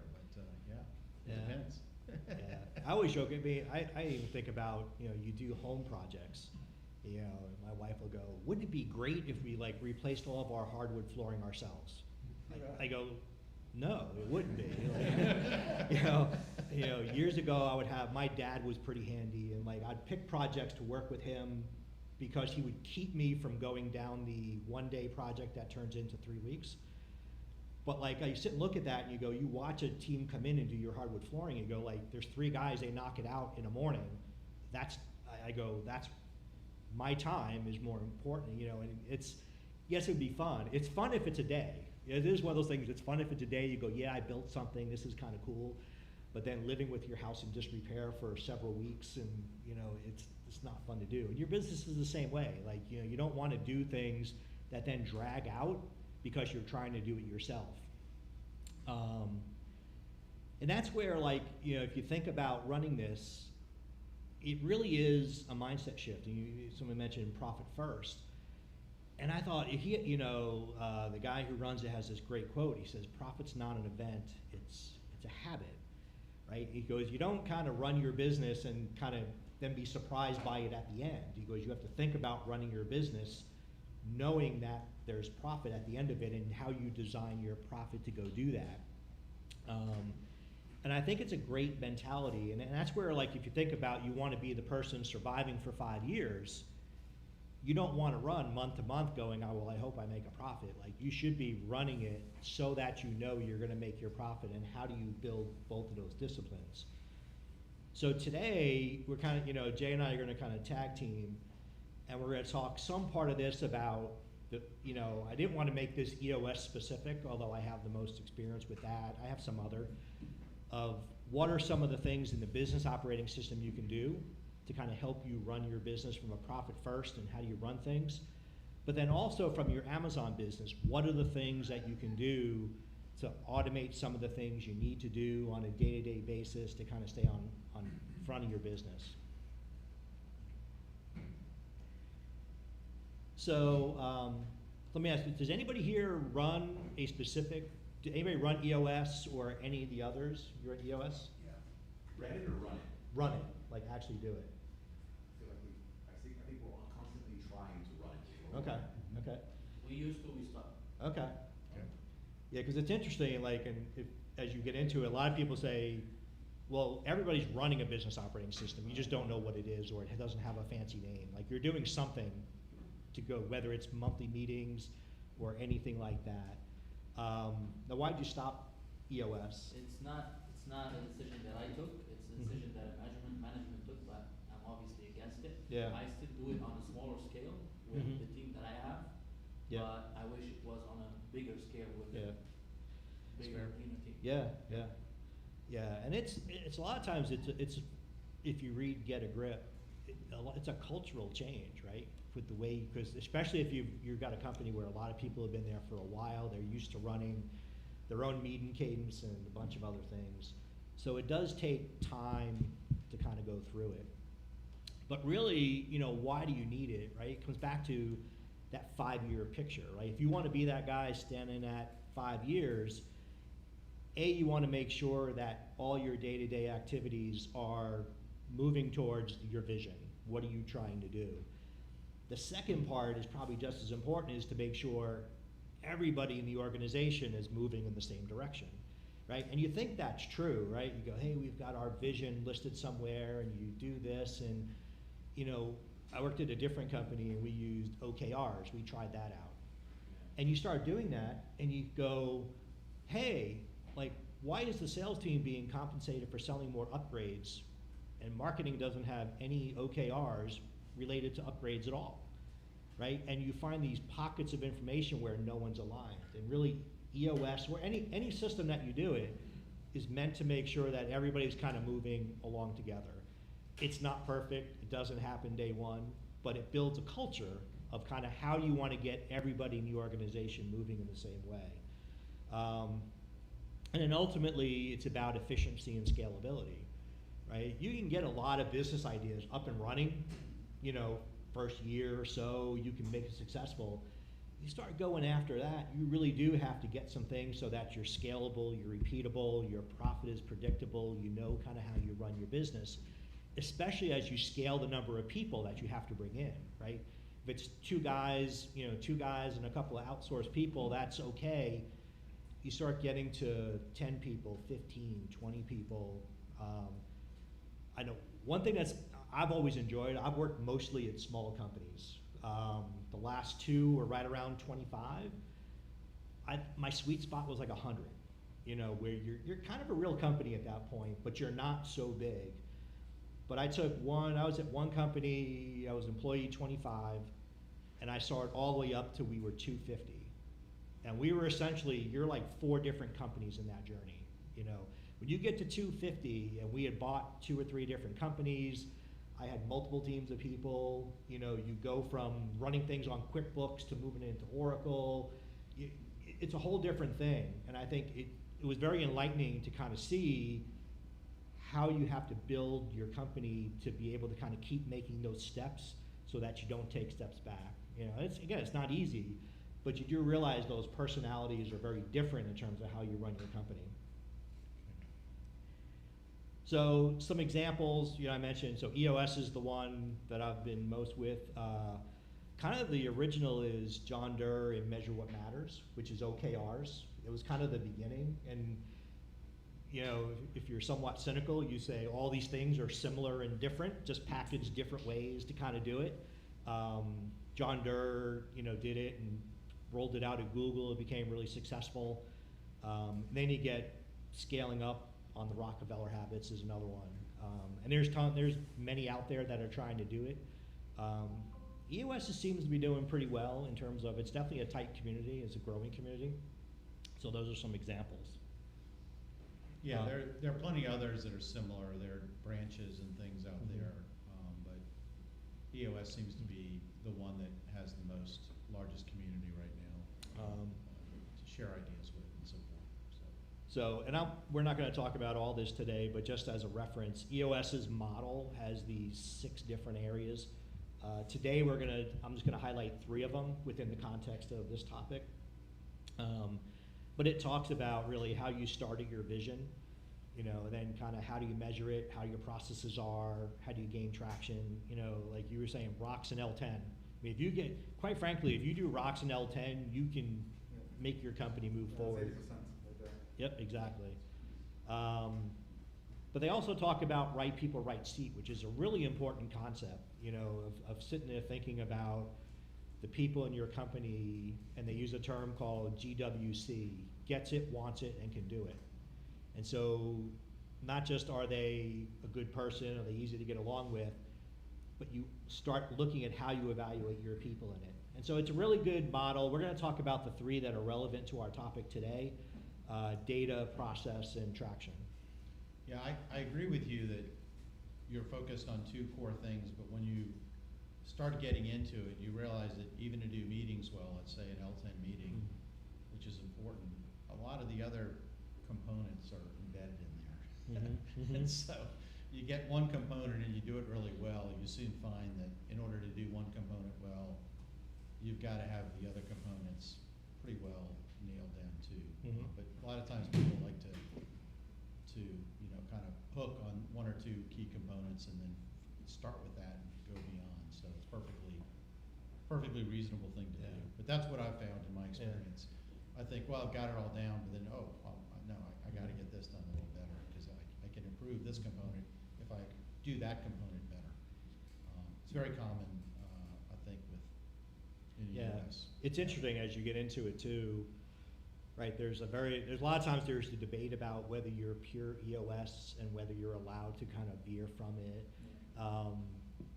The implementer we used in my last company allowed us some flexibility based on the company, right? Because you don't want to be so dogmatic about it that like you lose it.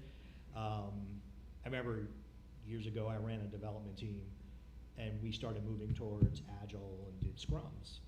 And I used the principles of it without kind of getting into the mechanics of it. My team was small enough. I wanted to change the personality of it. So I didn't get all hung up on these different scrum metrics. I used it to kind of get a cadence to get things out and get things moving. And I do think there's an inherent benefit. We use that's part of our, like, when we're not fully there, we use a bunch from Scrum. Yeah.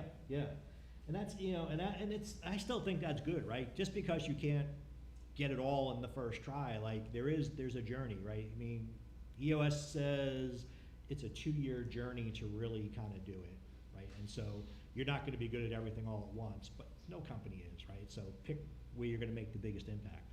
Maybe you should, for context for the room, maybe you should explain, like, you shouldn't. You should start implementing EOS after you have X number of employees. Like, what's the minimum number of employees you would say, you know what, if you have this number of employees, maybe you shouldn't? That's a good question. I'll make a comment on that. Obviously having 1 or 2 employees is useful. Learning about it, even when you have no employees or just contractors, is still instructive because it helps you to look ahead. In terms of a formal implementation, to get it really formal, you need to have a handful of employees to have a regular L10 leadership team.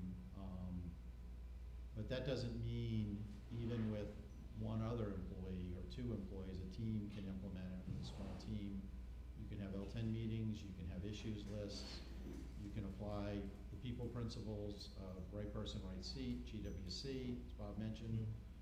You can start getting value out of it very early on. Would you call it a pure implementation of EOS? Probably not, but I would say if you have aspirations to grow a business, beyond just 1 or 2 people, then you can learn from it. Whether it would be worthwhile to hire an implementer to come in, that's a bigger investment and commitment.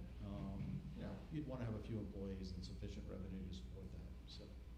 Yeah, because I think, I'd say, at a really simple level, right? If you think about when you run your business, you have a sales and marketing arm, you have operations, you have finance, call it G&A, right? So you have 4 or 5 people each in each of those areas. They definitely have to coordinate with each other. So I think, you start seeing 5, 6 people to keep 5 or 6 people on track. I think some of these principles really do help. You start getting to 10, 11, 12. Because I agree, like if you look at people who run it through the community, it's everything from small physical therapy shops that have a handful of employees up to people that have 50 to 100. So it is that way, but I think as you start getting to 5, if you're 2 people, hopefully 2 people you can stay on the same page. But as you start getting those different functions, I think that's a good level to start thinking about it. Fantastic, thank you. So one of the things that we've been focusing on as a software company is what we're calling operational analytics, which is, kind of the day-to-day things that you have to stay on top of to maintain profitability, to have long-term scalability. And so basically there are a lot of things you need to monitor. And it almost changes every day. The things you have to monitor, there's always new issues, new policies.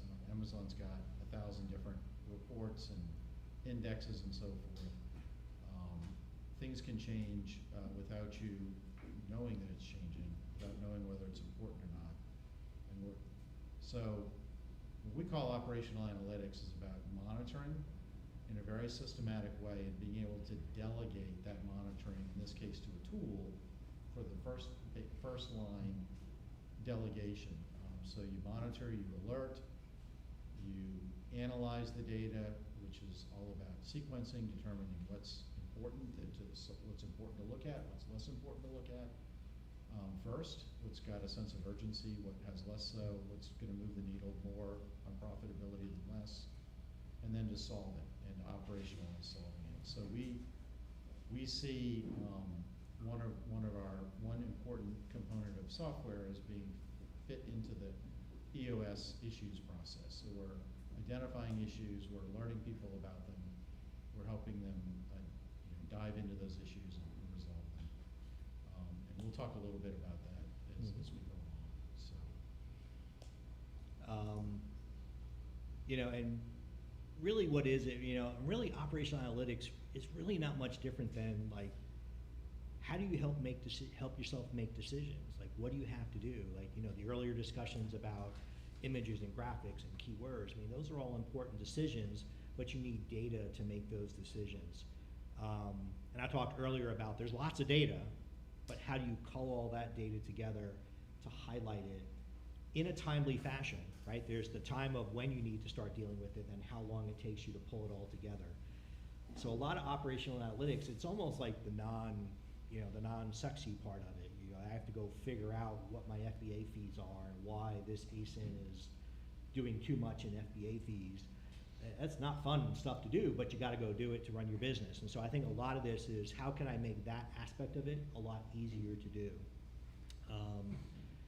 In terms of you running your business, what is probably the biggest time sink in terms of things that take the most time for you when you run your business that you wish you didn't have to do or could delegate to someone else? What's the biggest challenge that's holding you back? I think it's very dependent per business, right? For me personally, the marketing side of it. Enough creatives out there. That's the part that I don't have in my business, a person assigned to it. So I spent a lot of time doing that I wish I had that delegated. But everybody's different. Yeah, everybody's different. Anybody else? For me, the fees and all of that stuff are basically what we talked about. Constant changes on fees and whatever comes up with it. Okay. Is anybody here using AWD? Starting to use that? Yeah. Yeah. Good, you are starting to use it? I don't know if it's using me or I'm using it. Curious to hear your experiences on that. Yeah. What a Q4 nightmare. That's all I'm gonna say. Is Q4 a nightmare? Is it right? Yeah, the theory and the practice differ. That's for sure. So why is this monitoring and alerting and acting on things important? Well, all kinds of things can go bad. If you address them promptly, lost sales, you won't lose those sales that you would have otherwise had. You'll protect your brand from hijackers and other bad actors. You'll protect your account from potential suspension. And by being able to find issues and address them quickly, you'll be able to stay in the game. So this is, you're kind of protecting the value that you've already built into your business, which we all know is precarious. We know that there's all kinds of things that can happen to the success that you're having. And so it's kind of like if your head's always looking at things that can go wrong, you're not able to spend time on looking for your next act, so to speak, or your next growth opportunity. So some of the things that we have been working with, some of our customers with, you know, there's, you know, search suppression. You can get search suppressed. Yes, you can find out about that from an Amazon report, but is everybody who's looking at that report? Do you have enough SKUs? Are you looking at your search suppressions? Are you looking at situations where, you know, if you're a reseller, you're always competing against the buy box. If you're a brand owner, you should own the buy box, but do you own the buy box? Are there hijackings going on? Are there any number of reasons? Your buy box could be suppressed for any number of reasons. Amazon can think that this item can be sold somewhere else. They have a price. You're above that price. They'll suppress your buy box. All of a sudden, your conversion rate goes way down because nobody has the buy box on that SKU. And how do you know about that? It just happens. You know, all of a sudden your sales go down because you lost the buy box. All of a sudden you've got a hijacker who has stolen the buy box away from you. All kinds of wacky reasons can cause a listing to go inactive. You know, Amazon can miscategorize something, and SKUs can get all kinds of wacky things can happen, which I'm sure some of you all have experienced. There can be changes. You're now with Amazon doing AI analysis on listings, titles can change, or somebody can hijack your listing, bullet points can change, descriptions can change. You don't necessarily know about it. Images can change. You don't necessarily know about it. You can get flagged, you know, for an adult flag. You can have your weight change all of a sudden. No, I did not know the weight change, but yet Amazon, your shipping weight all of a sudden changes and your fees change, or your dimensions change. What the heck? How did that happen? And all of a sudden your fulfillment fees change because of that. So obviously there's low and high inventory. So there are any number of things that can happen through no fault of your own on your listings and can sabotage the good success that you've been having on Amazon. The more listings you have, and even just a few listings, you know, monitoring all that is a pain to do, and operationalizing, acting on that can be a pain. So this is just an image of a set of alerts that a good system can create to be the 360 eyes and ears for your business and identify things that are problematic and things that may be worthy of addressing in order to protect your profits and restore where they were, but what was happening. And then also to give you a focus and prioritization structure. That's one of the things that we feel can be very useful for Amazon business. Yeah, I mean, the alerting part, again, becomes important because you don't want to have to sit and have a daily, weekly task of going, let me go check this report, let me go look at this, right? You want something that's sitting there looking for this and alerting you ahead of time to say, this is now something that you need to go look at. So like, that's the first step, something that's looking for these things and then alerting you to it. Yeah, please. That's how I personally start my day with your alerts, actually. That's the first thing I do. Any changes on the listings? Yep. Then I start doing the other stuff. Then you start doing the other, that's Great, thank you. That's Yeah, awesome. that's great. No, seriously, but because, you know, you got a lot of tasks to do, but the first thing that Yeah. it happens, and I love the fact that you guys quickly catch it, Mhm. quicker than any other software. Yeah. Yeah, especially, I mean, as your catalog grows, it gets bigger and bigger, you know, you sit and go, you can, right? It goes back to, again, buying back your time, right? Do you want to spend the first hour of your day with your first cup of coffee, weeding through all this stuff, or taking the 5 things you need to look at, solving it, and moving on, right? This is always important year-round, but it's especially important in November, December, that, you know, October, and fourth quarter, where something goes awry and all of a sudden you can lose a lot of profit quickly. So on the business operating side, I mean, it's crazy, like, this is such an important thing that, I think a lot of companies get caught up with, you know, again, just chasing revenue. And they forget that, like, you need data to be able to run your company. And a lot of it, you know, Peter Drucker says, what gets measured gets done. And as you think about running your business, revenue's important, right? But so are a lot of the other things that you need to do. And ultimately, it helps you focus your company, right? There's a million things you can look at. And one of the things, and EOS talks about this, and it's pretty hard, right, is find the handful of metrics that are really the early indicators that something's not quite right. You know, so you're a SaaS company, number of trials is important, right? People that sign up for it. And so if you say, I have to hit a subscription number, and I go, boy, you know, my number of trials have gone down by 10% each of the last couple months. I don't have a hope and a prayer that I'm going to catch back up later. I go, I have a trial problem. Something's not going to happen.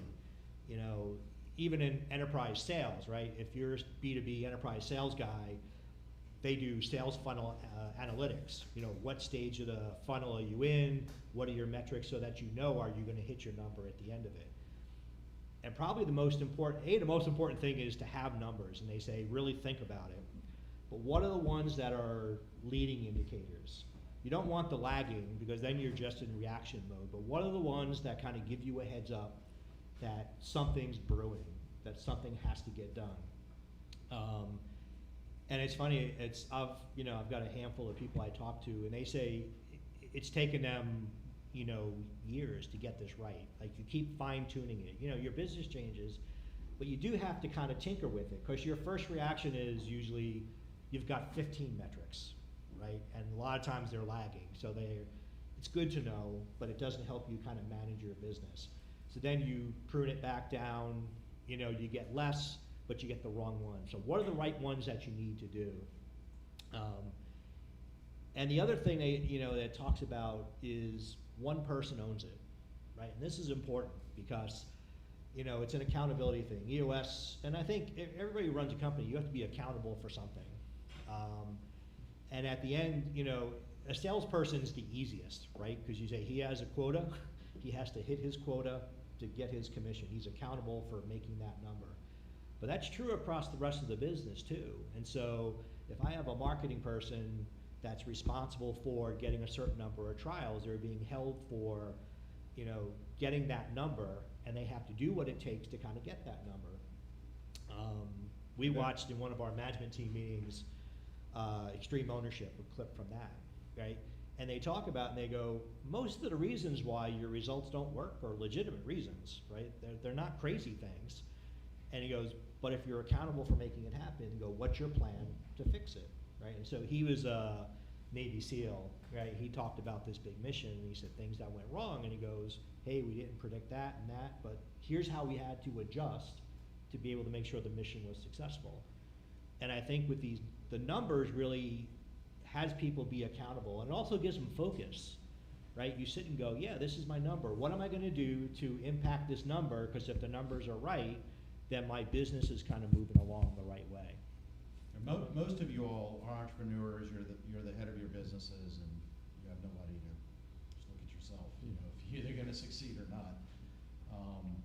So that's, you know, obviously that's, you know, just a fact of life if you're running a business. One nice phrase that I think it comes out of EOS. It's like, well, if two people are accountable, no one is accountable.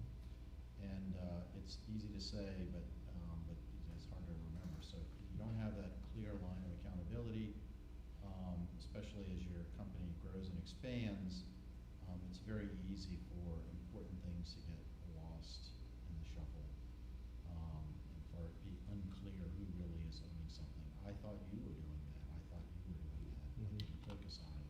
Very, very common and important thing. Another mnemonic. There's a book I think by this title by Dan Sullivan. He says who, not how. And so when you're delegating and elevating, you don't have to know all the details about how to edit a video perfectly. You don't have to give someone the 1, 2, 3 steps. Great delegation is when you pick a who that you know will dazzle you and do better than you, and you can really let go of it and let them own the deliverable, the result. You don't have to, you can let them own the how to get to the result. So who not how can be a powerful, you know, mnemonical phrase to remember when you're delegating things. And then again, the reality of it is you just need to have a scorecard and be disciplined about reviewing it. You know, EOS in their system has you review it weekly. They want you to look at weekly metrics so that you don't let it lag. You know, there's monthly metrics as well, but they want a weekly cadence where you say, we're looking at this, making sure things get done. But I think the most important thing is start somewhere with a scorecard and go, these are the things we're gonna look at. And therefore you can focus on what are the leading indicators that are gonna kind of help your business. Yeah. So I implement EOS every December, last week of December. Yep. I shut down the whole company for clients. Yep. I just focus on everything. And one thing that just came is like, why don't I use ChatGPT? So I went to ChatGPT, I went to a GPT, I looked at EOS implementer GPT. Yep. And there was somebody created one already. Yeah. It's like super useful. That's all. So it's like an implementer for free. Yeah, Yeah. yeah. I'm having this problem, what should I do? Yeah. Mm-hmm. Yeah, no, there's huge amounts of information. It will nudge you. Yeah. It won't do all the work for you. It will nudge you. It is very helpful. Yeah. It is, because it's an interesting, like going through that journey. I mean, EOS, they say they have these implementers which coach you to kind of help you do that. A lot of people try to do it on their own. I'll say my first company, we used an implementer, and actually less for the EOS knowledge and more to be an independent arbiter of being an outside voice to talk to us. Like, so we actually had she was very good at reading the room, reading personalities and seeing who was being quiet, who was not being quiet. And again, because it's different sometimes, when you say in my role as the integrator, if I would say something, even though I have authority, there's still internal things that could happen. Whereas if we had the external person going, hey, I don't, you know, it looks like you're doing this, and it helped unblock some things moving forward. It's like any type of a mentor, mastermind type situation where, you know, you're allowing your company and yourself and your employees to be called out. Things that sometimes are hard to see because you're too close to them, and you are paying someone that knows what they're doing. And are very precise, has very good judgment to call things out and look for opportunities culturally to grow the company. So it's very much a very people-oriented task. So I fully agree that ChatGPT can do a lot. But, and I say this myself because I've had to learn it many, many times, you don't know what you don't know. And an outside person can sometimes challenge you in ways that you're not inclined to challenge yourself for your own business. So, Yeah. That's why, and I know when we interviewed 3 different implementers, some of it was, a lot of it was personality based in terms of what, but we were looking for someone that also brought other business knowledge to it. You know, we weren't as hung up on like, I wanted to be the perfect EOS company. She had done other small companies, had been in a similar space to us in the past. She had been doing it a long time. Yeah. I feel like I've reached the point that I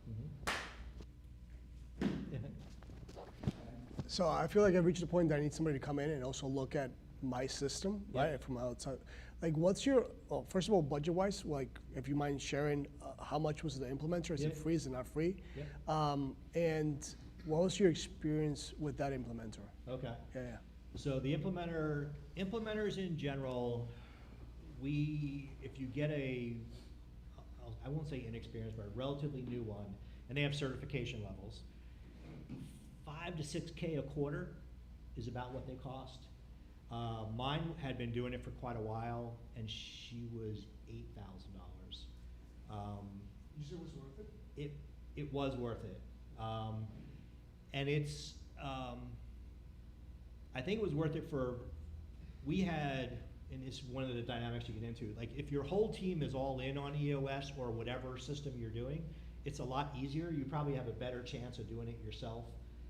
It's when you get like we had 2 all-ins, 1 skeptical, 1 obnoxiously against it. Like, so we had all these personalities that we were trying to get through, and it helped having someone kind of help move them along to not be disruptive. I do think a lot of it comes down to personality and how they click with the team. You know, I think the $5,000 person probably does it just as good. You know, it's shock at first, but I think if you see the company move in that direction, it's relatively small in the big scheme of things. And I think in a lot of them, because the premise is you meet with them once a quarter. So once you get up and running, you meet with them once a quarter. If you get a good implementer, they'll work with you and you say, hey, I'd rather have you come in just at your annual meeting and help me get set up, and you do some check-ins.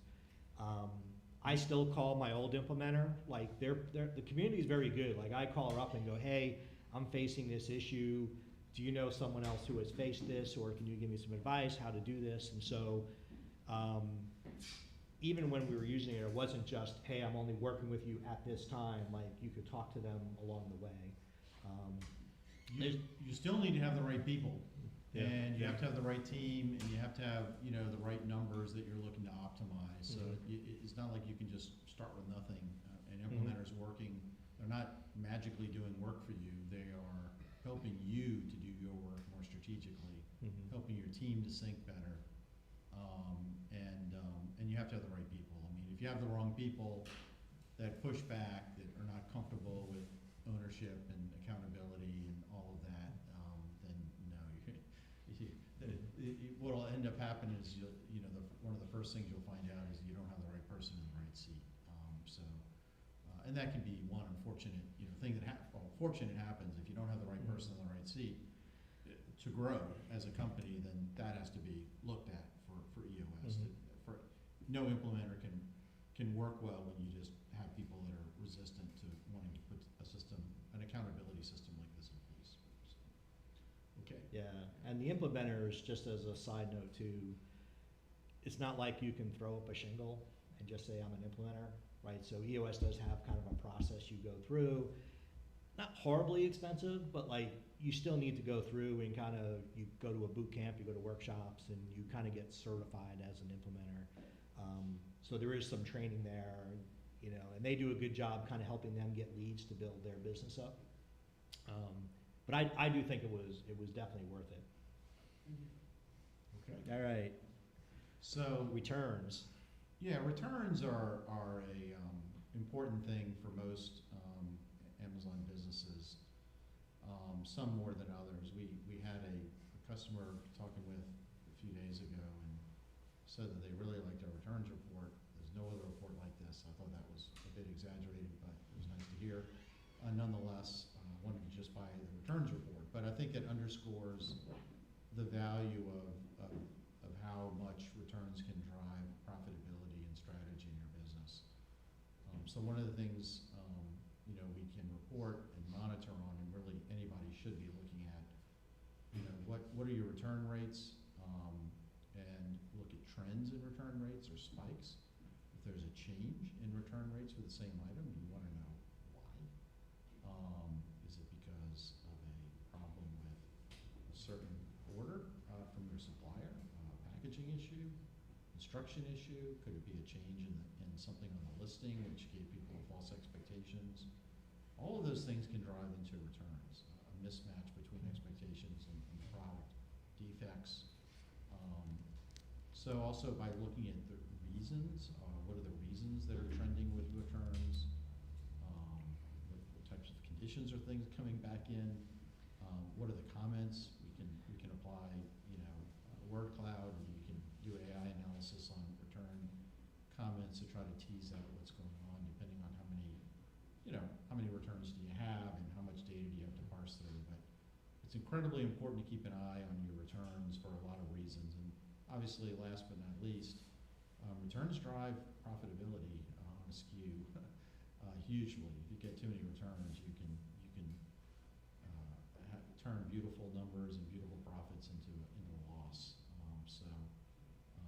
important area of your business to monitor and keep tabs on for just a whole host of reasons. Yeah, and I think that's where, you know, we talk about gathering data, even the conversation earlier about finding the comment in the 4-star review. You know, in this cloud, you know, like looking at, you know, even though this is returns data, this word cloud, you start looking at what are the terms that are coming up in your, you know, in your return comments. You know, are there surprises? You know, does this become, is it a supply chain issue? Is it a, you know, is it a description issue in your listing? But pulling all that data together and, you know, us being able to do like, you know, by ASIN or by SKU, you can actually narrow it down to the specifics of it and start looking for the exceptions. You know, what are the outliers that are going, oh, there are lots of returns on this. Is it a seasonal thing? Is it a one-time thing? Is it a new supplier I brought on? Like, you know, what are those reasons? And being able to have that data to be able to look at it in an easy fashion saves you so much time at the beginning of the day.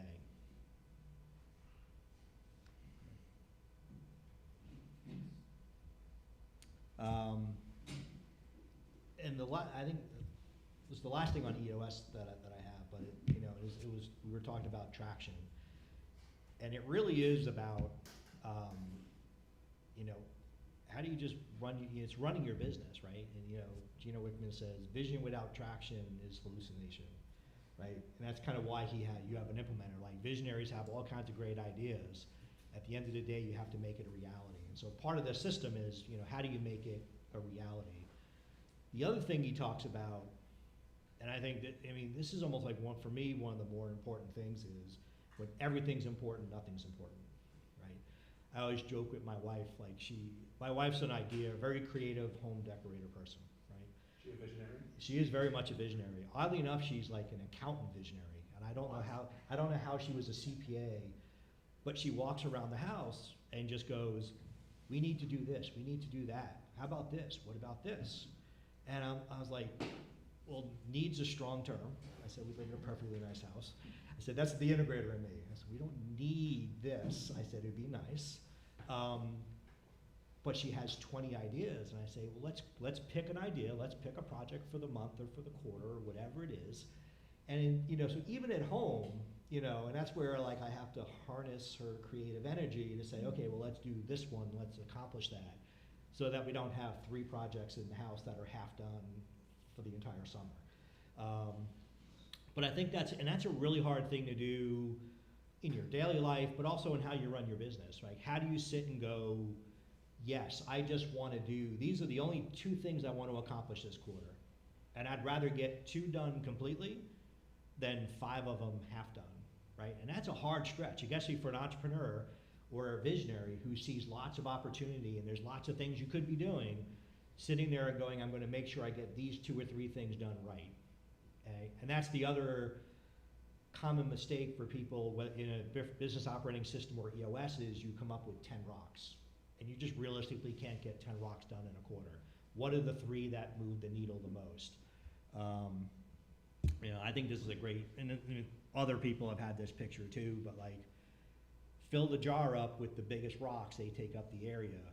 But as you keep going along, gravel and sand fill up all that time too, but those are lots of different things. But the 2 or 3 rocks take up the biggest part of the jar. So you need to focus on what are the 2 or 3 things that really move your business. The other discipline is make it smart, right? Specific, measurable, attainable, realistic, and timely. Not just, yeah, we're gonna get more trials this quarter, right? That, you know, but if you say, I need to get 10 trials a week for the entire quarter, and I wanna exit the quarter at 15 a week, right? That's measurable and timely and very bound. So think about how you're gonna do it, because ultimately, if you make your rocks smart like that, then you have tactics that will help you do it. Say, okay, I have to get 10 trials. How do I get 10 trials, you know? Or in your listing on Amazon, I need to get this many impressions over the course of time. If I'm not, what are the things I need to change to be able to move that up? And I can gauge what works or doesn't work. So I think that becomes an important thing, and a lot of these things, again, are just the disciplines of going, what makes the biggest impact, right? There's a million things you can do. I have as an integrator, I think I'm reasonably good at focusing, but I have my squirrel moments, right? I have those things where I just go, oh, ChatGPT, you talked earlier about going down that rabbit hole. I've had my share of, hey, wouldn't it be really cool to try and see if I can get ChatGPT to get this, to run this out, and 4 hours later, I go, huh. I said, all right, my to-do list is still there. What happened, right? So I think these, a lot of these things bring you back to kind of what's the most important thing, and not the easiest thing.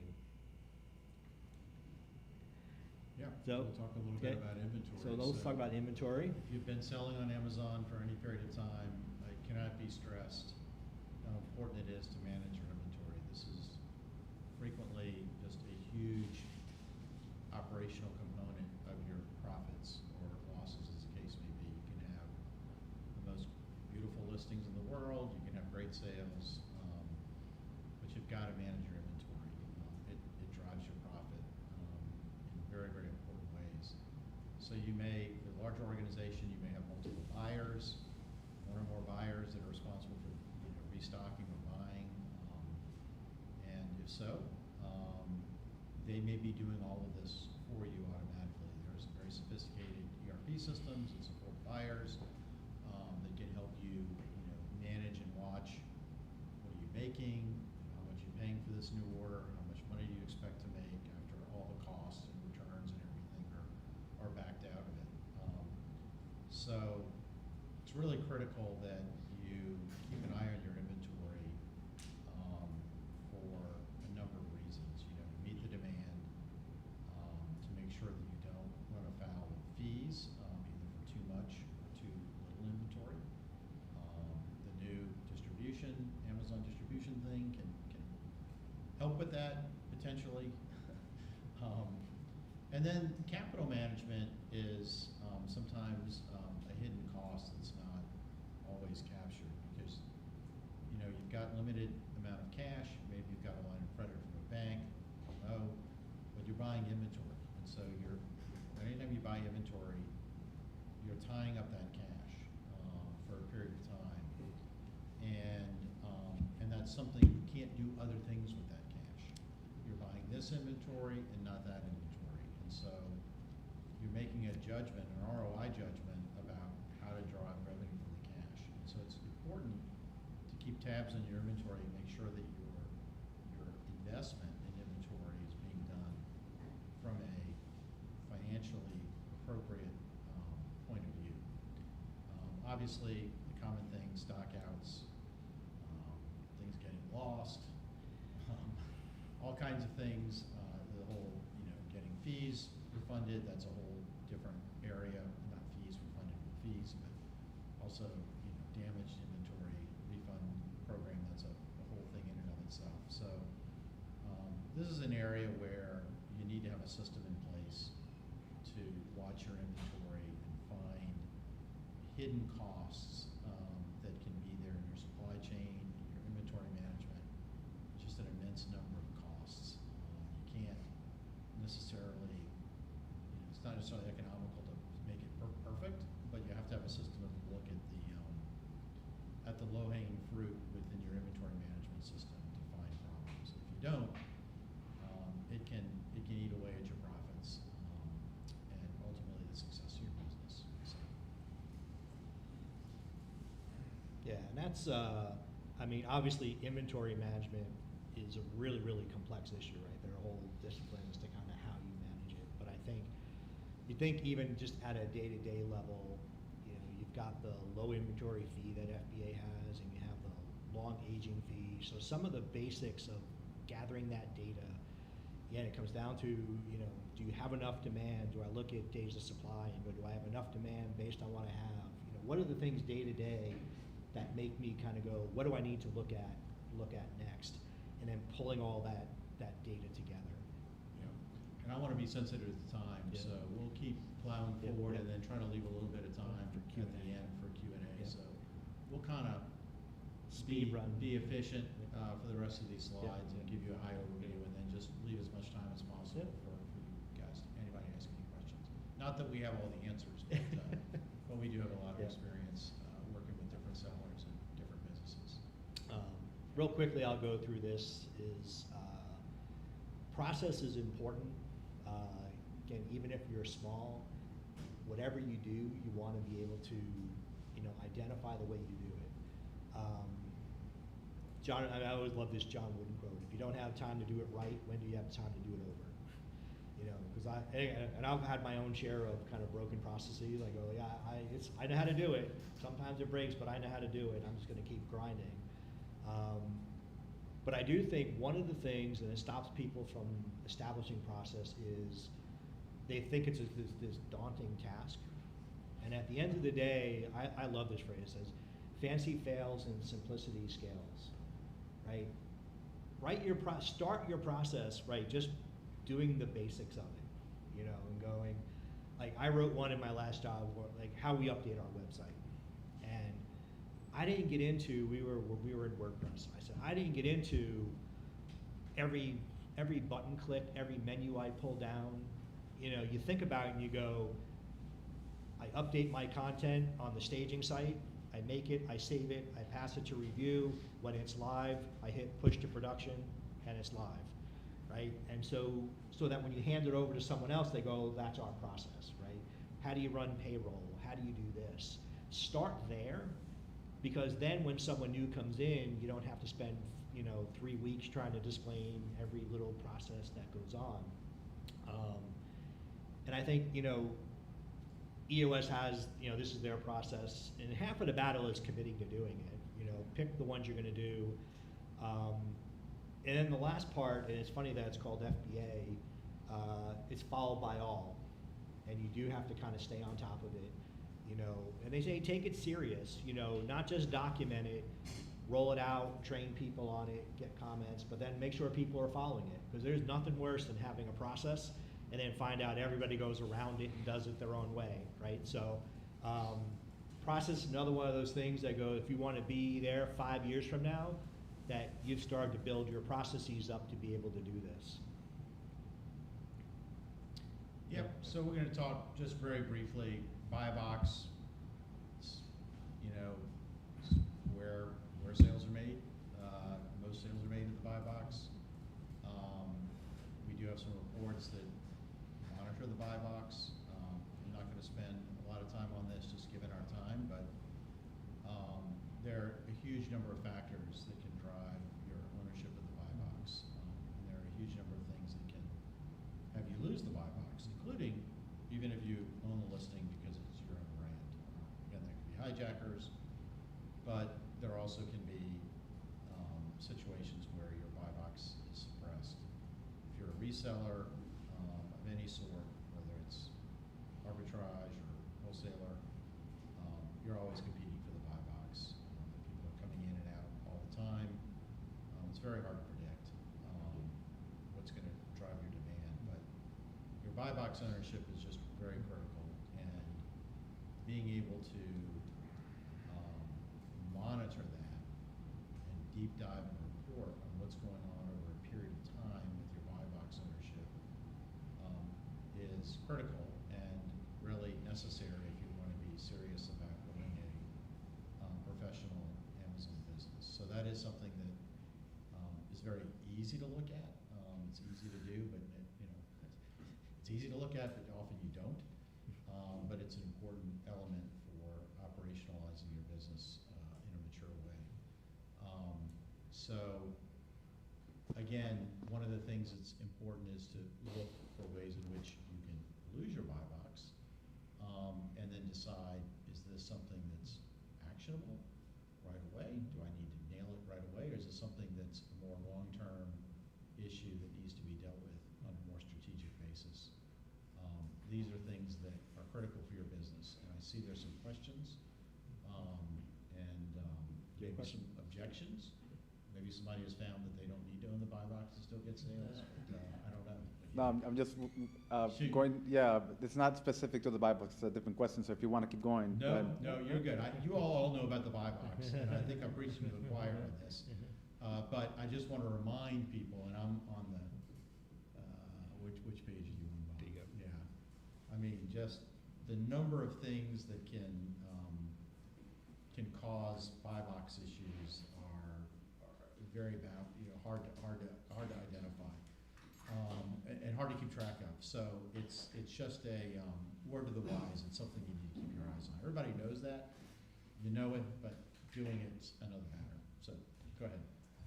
Well, it's a different question altogether, and I wanted to find out if you guys track this. I've always been the anti-geolocation tracking type of person. I think Amazon will always be better than me at making sure that my products are distributed all over the United States correctly, so I don't need to worry about it.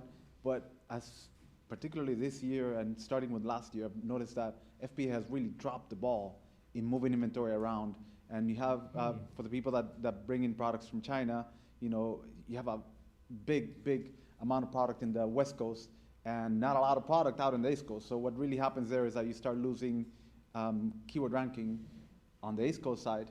In the West Coast, you're doing great, and it can create a lot of problems that way. So if you, I don't know if you track that within your software, and if you do any metrics that you would try to make sure you follow to start to address that yourself. I've never wanted to address it, but I feel like it's getting to that point where I may have to. I can respond to that partially, but I don't have a pure solution to that. I wish I did, but yes, we can track. Obviously, Restock Pro certainly can track exactly what the distribution looks like for your products and see where it is. Amazon does report on that through their API, so you can see what the quantities are in each warehouse, what quantities are in motion.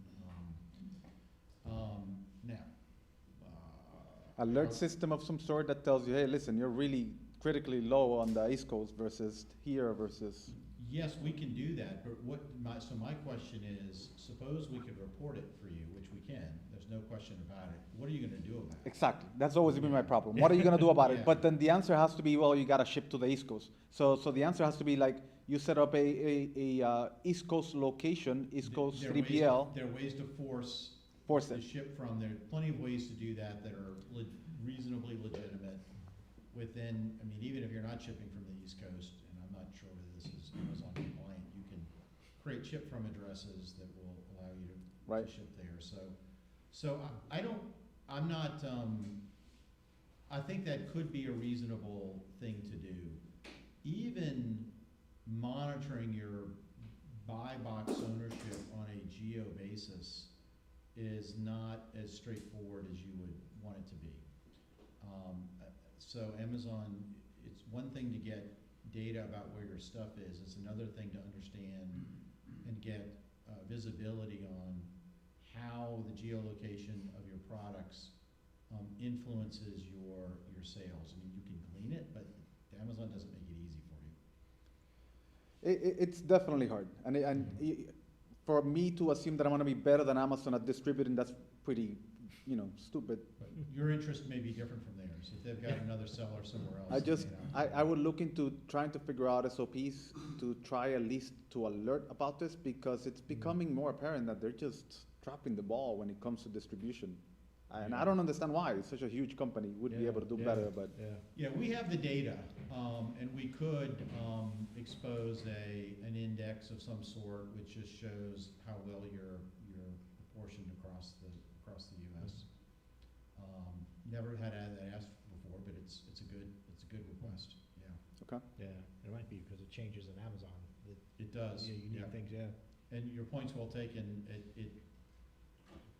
Every time you send a new shipment in, it's very hard to understand what algorithm Amazon is using for the distribution rules it's applying. To this question, I believe there was an ERP program that was maybe integrating something like that. And they could take like the average sales on a per state basis and then kind of send an alert. There's a significant drop in certain regions. Yes. That's one way to kind of. That's very doable. Yeah. That's an outcome measure and observe, and based on that, you can infer that something's going on with the sales in those states. So, yeah, is there a tool that does that you're aware of? I have to go back to the podcast and dig into it, but it's been something I've been meaning to look back into. It's not complicated to do because the data is there. It's just a question of, is it useful enough for people to act on? And it sounds like it might be. Well, It it's sounds clear like that it they'll might be. drop your organic ranking if you don't have sufficient inventory in that, Yeah. in that region. yeah. So if your organic ranking drops in the region, then clearly you get less sales. So being able to be on top of that, now they've always been on top of that. They've always been great, just lately, man, Yeah. I don't know Yeah. what's going on. Yeah, I don't think that's a very difficult report to provide. Yeah, we'll have to I look mean, into that's that. pretty straightforward, so you have to think about it. As like an actual heat map too, you know? Yeah. Yeah. I mean, By region. our mission at Ecom Engine is to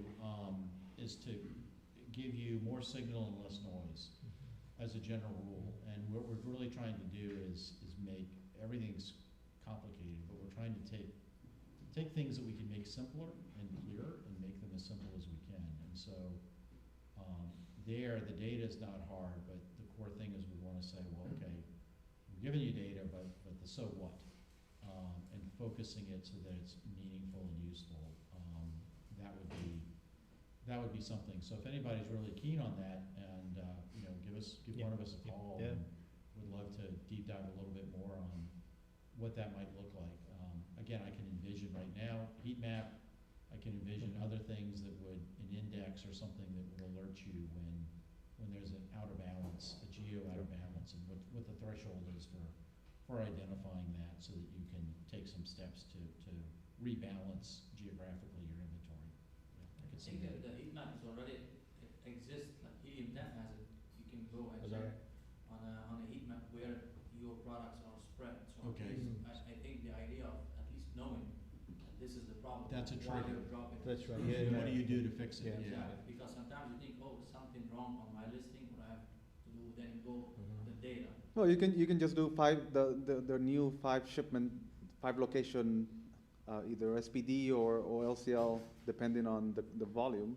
But instead of trying to just send it to AWD and let AWD sit on it for a while and then distribute it slowly, which seems to be a little bit slower than normal, then just do the 5 shipments. Pay more in Yeah. shipping, but you Yeah, get it yeah. on the other side of the country. And potentially force it if it's getting out of Yep. balance. Force it. And then monitoring the sales distribution as well, not just where it's located, but seeing if there's anything Yep. with sales size. So being able to have an alert so that your supply chain manager can go like, okay, it's time to do an SPD one. Yeah, Mhm. that's a good thought. Yeah, I Yeah. appreciate that. That's good input. I'm gonna go over this next one pretty quick, because actually, yeah, I wanted to highlight that as you're running, it's like build a support system.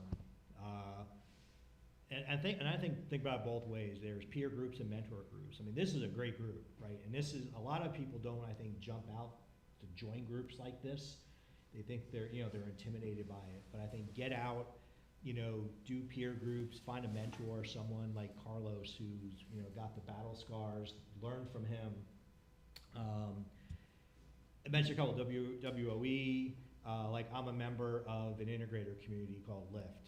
And there's like 100 integrators that meet every month, and we share experiences, we solve problems with each other. Has anybody come across this? And it's been a great opportunity for me just to talk. How are you defining yourself as an integrator? What was the definition of integrator? COO, basically COO. So basically I have, So, okay, so, Yeah. you're just using a different term for. yeah, so in the EOS world, if you run in on EOS, the term is called integrator. If you're not EOS, it's typically the COO role. So I have marketing, product, technology, finance, and HR all report into me. And then Jay, then I kind of report into Jay. So Jay says, Bob, you go run the business. He's the big dreamer. He's got all kinds of ideas. He's got heat maps. He was throwing heat maps out there. I'm sitting right next to him. He's like putting stuff in the roadmap right there. So we have rocks every quarter. We set rocks. My responsibility is to run that and make sure all the teams run that. So. Visionaries work in the business, for Yep. sure. They can go out and roll up their sleeves and work on anything, talk to anybody. But the temptation is for me to tell people what to do, and if I do that, then I'm violating my rules. So that's the challenge of transitioning to EOS. If you've been used to going around and saying, do this, do that, you have to step away. You can have those conversations, but you don't directly manage, so. Good question. Just to go off what he said, would you consider that like a synonym as like a task manager? No, Or it's not more, really? it's definitely more than a task manager, because at the end of the day, I'm accountable for the financial results of the company. And I have to manage the teams that do that. So I'm not like just the project guy in Microsoft Project going, are you on time or off time? So I'm helping them manage their rocks. The other thing the integrator does is I get rid of obstacles. So if marketing says, we need this feature and product development's running too slow, I either try to say, okay, development, what do you need? Can we take something off your plate? Do you need extra resources? Do you do that? So there's elements of me trying to then move all the chairs around to help remove those things so that we keep everything moving forward. Would there be like a task manager under you? Yeah, Okay. yeah, so like in marketing, I have someone who pays attention to all that. Now, that said, I'm a good task manager. Inherently, someone who's a COO is pretty good at keeping to-do lists and managing those things. And every organization's different, and Yeah. so, Yeah. once you've got the core, it doesn't preclude your integrator from also being the task manager. Of Mhm. course they can. So there's context is important, but it's not the essence or definition, but in some cases, yeah. Depending on the type of business and how large it is, they can be doing things like that, exactly. It depends on the situation, so. The book called Traction explains it, and Rocket Fuel, I think, was mentioned Yeah. by Carlos earlier. What book did you just say? Traction, Traction, right. and it's in the slides. Yeah, I Rocket saw it. Fuel is another one which explains, from an EOS perspective, how the CEO interacts with the COO, or the visionary interacts with the integrator, and how that works, and also patterns of where it stops working well. It talks about that, and why it's very useful. So, and there are different types of integrators, so different businesses have different needs for an integrator. Some get more involved in strategy, some less. And it really depends on the type of business and what exactly they need to know. So in an Amazon business, it's a very fleet of foot environment. You've got to be able to adjust and change. You're not like making the same widget every day. So you've got to have an integrator that's comfortable working in that type of very dynamic environment, which is maybe different from what you might need if you're just manufacturing a product that's the same and never changes, for example. Yeah, so it's interesting, then we'll go on to the next slide. There's a really good book, Cameron Herold. Second in Command. It's called Second in Command. And it kind of is what Jay was just talking about, going, like, you say a COO is, making sure the trains run on time. But he says there's different second in commands. There's someone who, you're trying to get your company to go public, right? You bring in a COO who manages the company because he has that skill set. Is he a subject matter expert in a certain market? Is he, so there's these different roles. You may have an inexperienced business person, but they're really technical, and you need to bring business experience. So he kind of puts them in categories, going, depending on what your challenge is and why you need a second in command, think about why you're doing it and whatnot. So that's a pretty good book. And I'll just say, from the point of view of someone who's hired an integrator, it's not easy. Getting the right person, it's not an easy job to fill. There has to be really the right person, right seat, and it is. Sometimes you can elevate someone in the organization to be a good operational leader for the whole organization, but as I know from experience, and not just my experience, but many other friends and colleagues and who are entrepreneurs, you also can get it wrong. And so there's a certain amount of care and attention to defining the role and making sure that it's the right fit role. You don't want to elevate a great employee outside of their domain that they're really good at, and then all of a sudden you're setting up an unfortunate situation, which does happen, but just something to think about. So sometimes you can elevate someone and it's great. Other times, not such a good idea. If the person's happy where they are, maybe it's better for them to own what they're good at and not ask them to go outside of what they're really good at. Yeah. All right, and we're going to finish up with Yep. SKU economics. Yep, so SKU economics, where it rolls up, we have a report that just looks at overall SKU economics. It's a place where you can download or look very carefully at the different fees that drive your profitability on Amazon. We do not have COGS in there currently. We're debating whether or not to put it in or not. It's easy to put in, but then you start arguing with accountants about what is COGS and this, that, and the other. So we're being cautious about that. But You're showing that 17% return rate, I'm like, oh my God. yeah, well, this is, you know. Oh, this is. Excuse me, I think, just add one thing, I think since you have all these data, it is worth it to have the costs. Yeah. Because if we're looking, for example, we look at seller board, right? Mhm. If we Yes, have all the data. it's a great example. Yeah, it is a good Yeah, if we example. have all the data there, why not have it here? If Mhm. we have other options also, then if you have these numbers, it will be interesting. Yeah. In my Now, Yeah. Well, where do you originate all your COGS data? Is it in the accounting system or is it in the ERP system? It's kind of both. Okay, There's sheets, there's stuff but kind of both. okay. Yeah. So there's some important considerations. We have another tool that does do COGS. So I'm not saying we're we have another restocking tool which is focused on the buyers. And it does have a proper COGS system using average inventory value. So we want to provide value without over adding complexity. It's a design decision, so that we're working with right now. Yeah. Like it was simple, we actually had a discussion last week about it, like, what if someone doesn't have, this is more of a product thing, like, what if someone didn't have all their COGS data? Like, how do you change the UI to show it? Like, because if you roll it all up, it doesn't make any sense. How do you partition the UI if you don't have it? Or is everybody gonna have it? You know, because you could say you can't do it unless you have all your COGS data, so like. So what if you add columns for people to know what they need to fill Yeah. in order for them to Absolutely. Yeah, that's right, and that's what we were gonna, So we were gonna add a column and say you could upload it, say upload all your COGS Because data. if they don't put all the data, well, you didn't put all the cogs. Yep. You have the columns there. If you fill it up, you're gonna get them accurate.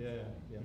COGS can change Yep. Yeah, all but day, every day. Yeah. That's the tricky part. We're saying, Yeah. on average, or approximately as Correct. as Yeah. possible. Correct, as long as we delineate Yeah. it, so, Yeah, so the COGS is for this period of time, right, say it's this month's COGS, or how. And I think once you're gonna get to these columns, you're gonna open also another door where it's gonna be easier to drill more on, this is better or this is not. Mhm. Once you have. That's right, The yeah. sequencing decisions that need to be Yeah. made, or the prioritization decisions, Yeah. hinge on some proxy for what the profit is. Mhm.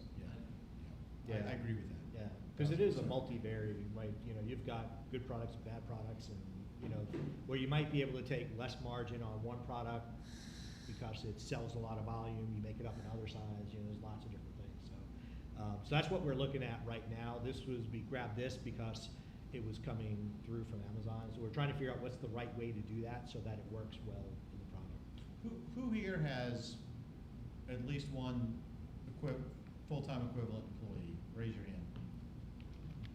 Okay. Who's thinking about hiring someone? Thinking? Okay. Who has more than 5 employees? Anybody have more than 5? If you have more than 5, then, or 10 or beyond, then you definitely, EOS can help a lot. What's that? That's a boss, that's not an employee. I'm not gonna I would not comment on that. That is a very, very, She didn't get the book yet. yeah, that's a very delicate. If your wife buys into the concept, that's one thing, but we don't give advice on that. That's outside of our. The kids running on the OS. Yeah, you can, and there is a whole world of EOS for your family literature, and it's very fascinating. But again, this is outside of our core competency, and we want no responsibility for any results of that.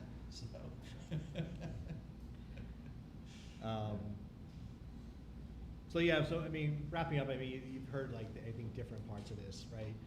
You need some sort of business operating system to help run things.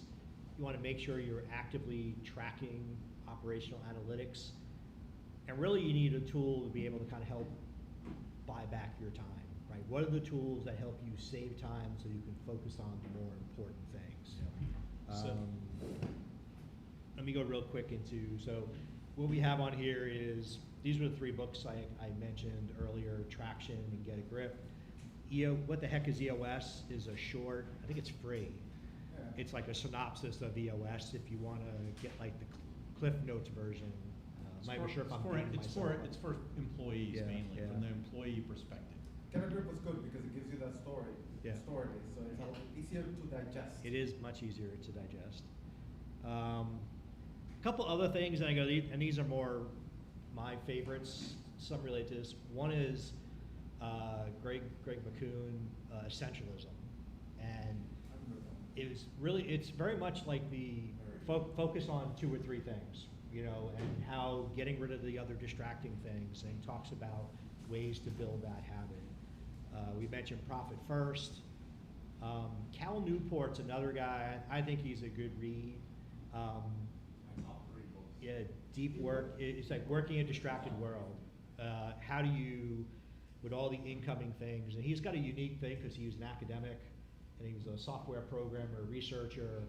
So how do you find dedicated time in your life to think deeply about things, not just kind of, and he talks about, you know, Slack and IM and all that, all these distractions you get during the day. How do you set your day up? I think it's one of his other books. He talks about doing like a quarterly, like social media detox. Just turn your phone off and go work, which is a trend with young kids now too. They're all going back to flip phones. And then Dan Martell, he runs SaaS Academy. He's pretty well written. He's called Buy Back Your Time. Cal Newport has a podcast too. He does, yeah. He's Yes, like, yeah. yeah. Yeah, he's good. He's very good. He has a software. He's a software guy. He teaches at Professor at Georgetown, and What's the podcast name? thinking. Sorry, out of the top. No, yeah, it's another, yeah, there's another one. Deep questions. And so Jay, you were gonna say something? Yeah, another book he's got is so good they can't ignore you. So it's great for young people that are thinking about careers. It's a great book. So you were gonna say something else before I went to the next? No, we're good. You go ahead. Mm-hmm. And there are lots of other books like this. These are just some examples that Bob pulled in, and I'm very familiar like them. And so there are others like this that are very complementary to EOS and similar systems. A tool like EOS or Vern Harnish's work, they're very they pull in wisdom from a lot of current management thinking, and these books are very much aligned with what you will find in EOS. There's nuance, but they're very much in harmony. So. I have a question. Sure. Yeah. Since we use your software, so I work for a company that owns 6 brands. Mm-hmm. I manage one of the brands. Mm-hmm. But in my alerts, I get notification for all the brands. Sometimes it gets annoying Mm-hmm. because I'm like, okay, I don't care about this product. I care about my brand only, right? Yeah. And I don't see until now the way that I can send, for example, let's say we are 6 brand managers. Mm-hmm. You get notification about your brands, he Yeah. gets about his brands, I get about mine. You think it's something that it could be done, for example? Like, I don't wanna receive any emails Mhm. about their brands. I want to put, for example, you know how I put, okay, give me this report, Yep. this email, which means it belongs to this brand manager, he Mhm. gets notification for, I mean, it's not as important as the other topics that we're Yeah. speaking of, it's just something that. Let me ask you a question. How you define brand? Is the brand, the way you use brand, is it the same as the brand identification in the Amazon data? Yes, so, Sure. yeah, okay, good. Yeah, we could definitely look at doing, grouping things that way, yeah. We have over, if I tell you the brand, you know it already, we have over like 1,500 products, spread into six brands. Yeah, okay. So I don't want to get notification about all of that, you can I imagine. don't blame you. Yeah, Send yeah. those to somebody else, yeah. Yeah, right, like, just split it to each person. Yeah, because I know one thing, in our last release, we just started bringing in brands, the brand data from Amazon into our BI infrastructure. And we're now gonna start putting the brand data into like the returns report and the inventory report.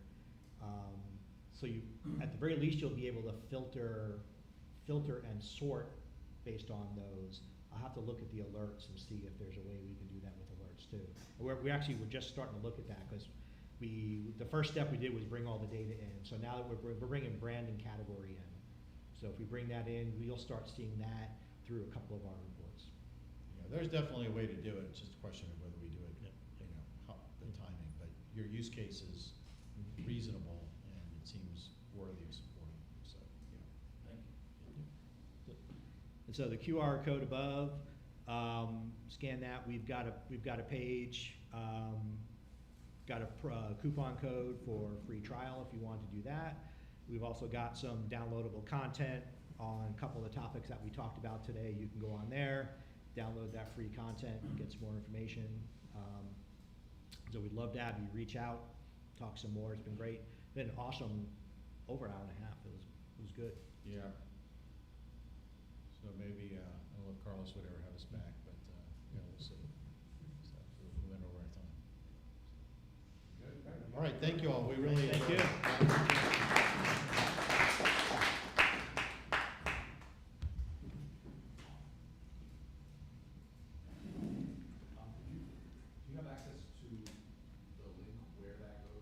Yes, I do actually. In fact, I still even have it there. Right there. Do you want to?